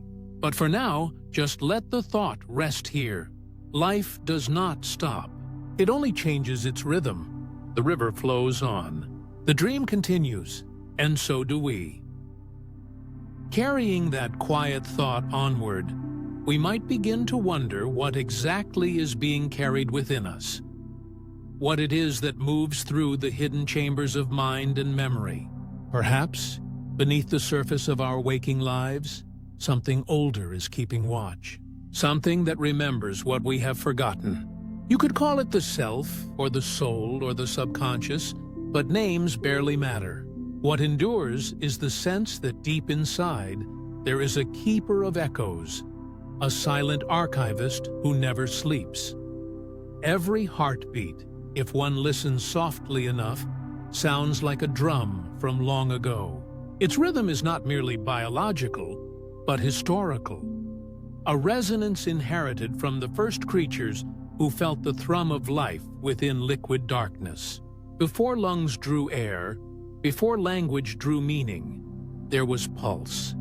A repetition so ancient that it might be the first song the earth ever sang through its living things. That rhythm has never stopped. It has only passed from body to body, echoing forward through time until it reached you. In that sense, each of us is less an individual and more a continuation, a vessel through which ancient memory still whispers. The subconscious, vast and uncharted, may be the museum of that memory, Its corridors stretch beyond personal history into collective space, where symbols, instincts, and forgotten fears rest like artifacts. There, behind the closed doors of sleep, civilizations that no longer exist might still cast their faint reflections. Perhaps their languages have blended into our metaphors, their architectures into our dreams. When you dream of towers or oceans or falling skies, who is speaking? Is it only your mind, assembling fragments of experience into surreal theater? Or could it be the distant echo of lives long gone, people who once stood beneath unfamiliar constellations, who built cities that the sea has since reclaimed? We cannot know, but the possibility hums softly beneath our thoughts. It is the hum of inheritance, not of blood, but of consciousness itself. There are moments, small and fleeting, when this hidden archive seems to open. A sudden feeling of recognition in a place you have never been, a word that feels older than language, a sound that carries inexplicable sadness. These are not mere coincidences. They are echoes brushing against awareness, like the rustle of pages in a library whose shelves extend beyond time. The keeper within us does not speak often, but when it does, it speaks in emotion, in instinct, in dreams. We often imagine memory as a linear ledger, a list of what we have personally lived. But what if memory is more like sediment, built from countless lives that have flowed together over eons? The subconscious might then be not a vault, but a riverbed, layered with traces of every civilization that has ever touched the earth. When we sleep, perhaps those layers stir, fragments rising like silt in slow current, forming visions that feel both strange and familiar. In myth, the ancients seem to sense this continuity. The Egyptians believed the heart recorded the deeds of all lifetimes, weighed against the feather of truth. The Greeks spoke of Mnemosyne, the goddess of memory, as the mother of the muses, implying that all art is born from remembrance. Even in modern minds, the idea persists that inspiration, intuition, and imagination are simply names for the same deep recall. The Keeper of Echoes has never stopped its work. It only hides beneath the noise of daily thought. And yet, its presence can be felt in the subtlest gestures, in the way a melody can stir tears without words, or a symbol carved into stone can awaken awe that feels older than comprehension. Perhaps the subconscious recognizes what the conscious mind cannot, that every culture, every species, every dream contributes to the same ongoing memory. You are, in this way, a living museum. Within you rests not only your story, but the faint shimmer of every story before it. It is humbling to think that even now, your cells carry traces of the Earth's earliest chemistry, that your breath follows the same rhythm once felt by forests and ancient seas. The subconscious, then, might be less a personal territory and more a continuation of planetary memory, a place where the dreams of humans mingle with the deeper dreaming of the world itself. In that vastness, the boundaries between self and history blur, and what remains is a single, unbroken field of remembering. Perhaps this is why dreams so often borrow ancient imagery: temples, floods, labyrinths, stars. They are not mere inventions of imagination, but recollections of something fundamental, patterns that have echoed through countless lives. The Keeper of Echoes curates these symbols not to inform, but to remind that everything which has been still exists somewhere, folded into the consciousness of the living. And what of the moments when you sense a presence, a feeling that you are not entirely alone within your own mind? It might be unsettling at first, but maybe it is only the archive speaking to itself, the self remembering the selves it once was, the heartbeat recalling the drum, the voice of the earth whispering through the medium of thought. The past has never truly left us. It lives behind the eyelids, in the quiet between breaths, in the subtle pull of instinct that guides without words. If you close your eyes now and listen inwardly, you might hear it, a rhythm beneath thought, steady and ancient. It does not demand interpretation. It asks only to be acknowledged. You are not merely the sum of your memories, but the living continuation of everything that ever dreamed, built, and wondered before you. The subconscious is not your possession. It is your inheritance. You are its guardian for a little while, just as others were before, and others will be after. Soon we will drift toward gentler shores, toward the idea that even as we forget, the dream remembers for us.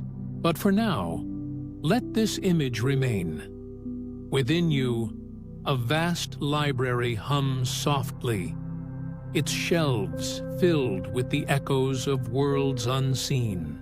You are the keeper of that sound, carrying forward what the ages have left behind. Every heartbeat a drum, every thought an artifact, every dream a door that opens onto the infinite museum of time.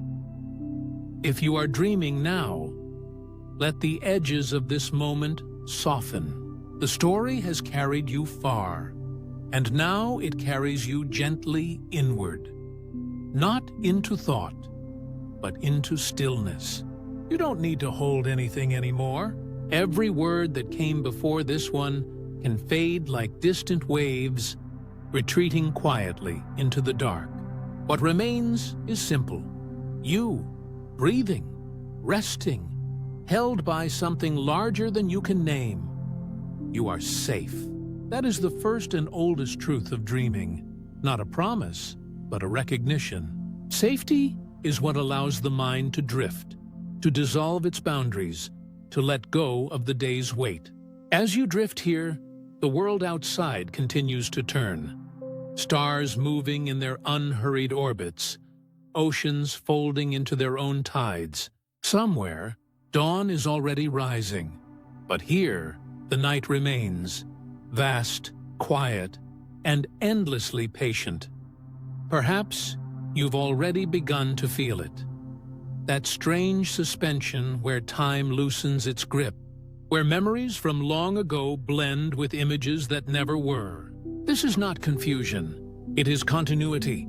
The dreaming mind doesn't separate past from present, or you from the countless others who have dreamed before. It simply moves like a current, flowing through generations, carrying with it fragments of every life that has ever looked up at the same stars. If you are dreaming now, you are part of that current. You are part of a long remembering. Every scene that drifts through your closed eyes, every shifting landscape, every face that half forms and fades, might be a fragment of the world's ancient story, reassembled just for this quiet night. You don't need to understand it. You don't need to name it. Meaning will come on its own, or not at all. Dreams are not lessons to be learned, but rivers to be floated upon. Perhaps even as you rest, some part of you senses that the dream is aware of you too. The images you see are not random flickers, but gestures. The subconscious reaching back toward itself, reminding you that you are never separate. You, the dreamer, are also being dreamed. This has always been the mystery. That consciousness folds inward, reflecting itself in endless mirrors until it no longer knows where one image begins and another ends. Breathe slowly now. Let that thought drift to the background. The body knows what to do. The heartbeat keeps its steady rhythm, the same rhythm once heard in the oceans before there was land, the same rhythm felt by the first living things as they stirred beneath the sun. You are made of that rhythm. You are its continuation. Each inhale gathers the memory of the world. Each exhale releases it gently back into silence. If thoughts come, and they will, Let them move through you like shadows across water. They do not need to be caught or explained. Dreams speak their own language, one older than words. They communicate in symbol and sensation, in light and distance, in feelings that rise without origin. Trust that language. Trust the dream to know where it is going. You are not lost here. You are home. You have always been home, even in the wandering. The streets of forgotten cities, the faces of strangers who seem familiar, the fragments of song that return without reason. They are not intrusions.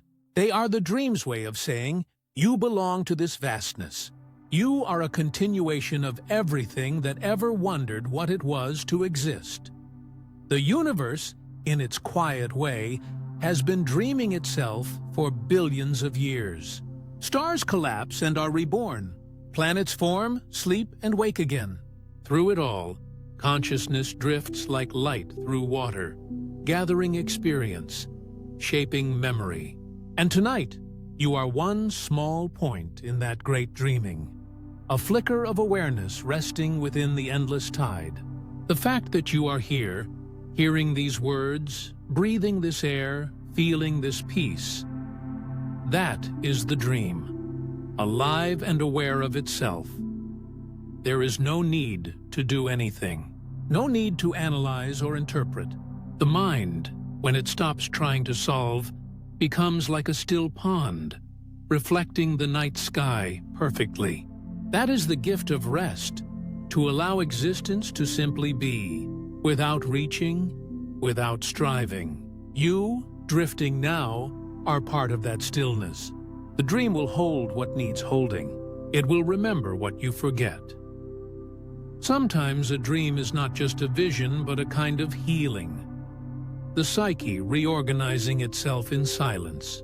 It gathers the scattered pieces of your waking hours and arranges them gently, without your effort. You might wake tomorrow feeling lighter, without knowing why. That, too, is the keeper of echoes doing its quiet work. It speaks in symbols so that the heart can understand what the mind cannot.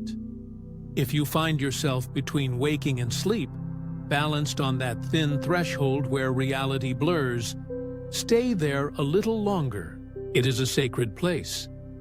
The seam between worlds, where thought loosens and feeling deepens. There, imagination and memory blend until they are indistinguishable. And for a moment, you remember something fundamental, that you are both ancient and new, that you are not an isolated mind, but a continuation of all dreaming life. You are safe in that knowing. You are part of a long remembering, one that began before you and will continue long after. Each night, when you close your eyes, you return to it. Each morning, when you wake, you carry a trace of it forward, a soft residue of the infinite within the finite. Let that be enough. Let the dream continue, not as an escape, but as a quiet affirmation that being is, in itself, a mystery worth resting within. Soon, we'll move toward the final silence, the place where the story exhales and simply becomes still. But not yet. For now, remain suspended in this moment, neither awake nor asleep, but somewhere in between. You are dreaming, and the dream is holding you. The rhythm continues. The world breathes with you, and as you drift deeper, the story softens, until it is nothing but the pulse of existence itself. Slow, steady, eternal. You are safe. You are home. You are part of the dream that never ends. From here, the story begins to thin, like mist retreating from a quiet morning field. The long night has stretched and folded upon itself, carrying you through oceans of memory, through forgotten cities, through the pulse of civilizations that once dreamed just as you do now. And now, As the horizon of dawn trembles faintly in the distance, the great dreaming begins its gentle turning. The darkness does not vanish, it only softens into light. The last light of night is never sudden. It seeps through the air like a whispered secret, like something remembered rather than newly born. Perhaps that's all dawn ever is. Memory illuminated, the dream world's final sigh before it dissolves into waking. Each shade of blue, each fading star, carries the echo of the world that existed just a moment ago within the mind's deep sea. You, resting now, are suspended between them, part of the dream still, but already touching morning. Perhaps the message has been simple all along.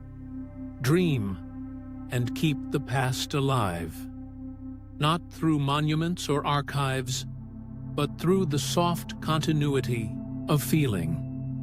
The quiet knowing that everything that ever was still breathes, faintly, in us. In every heartbeat, there is the rhythm of those who came before. In every dream, the shapes of their vanished worlds. To dream is to remember without trying, to hold the ancient story in your sleep. The stars above, fading now into the pale horizon, have watched this ritual countless times. Civilizations rise, crumble, and are dreamed again. The earth turns, steady and patient, as it always has. Somewhere beneath the soil, seeds that were buried in forgotten ages are still waiting for light. And you, resting here, are part of that waiting, part of that promise. The mind and the world, the sleeper and the dawn, all are bound by the same slow rhythm of remembering. Listen closely, if you can, to that rhythm. It's quiet, but steady, a pulse older than thought, the same pulse that once moved through the first ocean life, the same that will still hum beneath the soil long after we are gone. Every moment you breathe, that pulse flows through you, carrying fragments of what was and what will be again. Perhaps this is what it means to be alive, to be the bridge between endings and beginnings, between dark and light, between dream and day. And though this night is ending, the dream never truly stops. It changes form. It becomes sunlight glinting on water, the scent of rain on earth, the hush that settles between words. Each fragment of waking life carries the dream's residue, a trace of its mystery. You might feel it when you pause in quiet, when you look out at the horizon and sense something familiar beyond the edge of seeing. That familiarity is the dream remembering itself through you. You, drifting now toward morning, are not leaving the dream. You are expanding it. Waking is not the end of night, but it's unfolding into a different kind of awareness. The colors grow clearer, the air cools, the mind begins to lift. Yet some part of you remains within that other realm, the one that shaped you softly in sleep. Perhaps that is the secret of all existence, that nothing is ever truly lost, only transformed. The sky brightens slowly. Each breath of light touches the world with gentleness, as though not to disturb the sleepers still wrapped in the dream's embrace. Birds stir, distant and hesitant, like the first notes of a memory returning. Somewhere, the first wave of day touches the sea, and its reflection shimmers, silver, then gold. Everything that was hidden begins to reveal itself, but the quiet understanding of night lingers beneath it all, like the foundation of a great unseen structure. If you could see the whole of it, not with eyes, but with awareness, you might notice that dawn and dream are not opposites, but continuations of the same movement. Night gathers what day forgets. Day carries what night restores. It is all one great breathing, in and out, creation and return, consciousness and rest. And you, within that rhythm, are both observer and participant, both the dreamer and the dreamed. The light now grows stronger. Shadows soften, colors bloom. Yet something inside you remains suspended in that timeless place.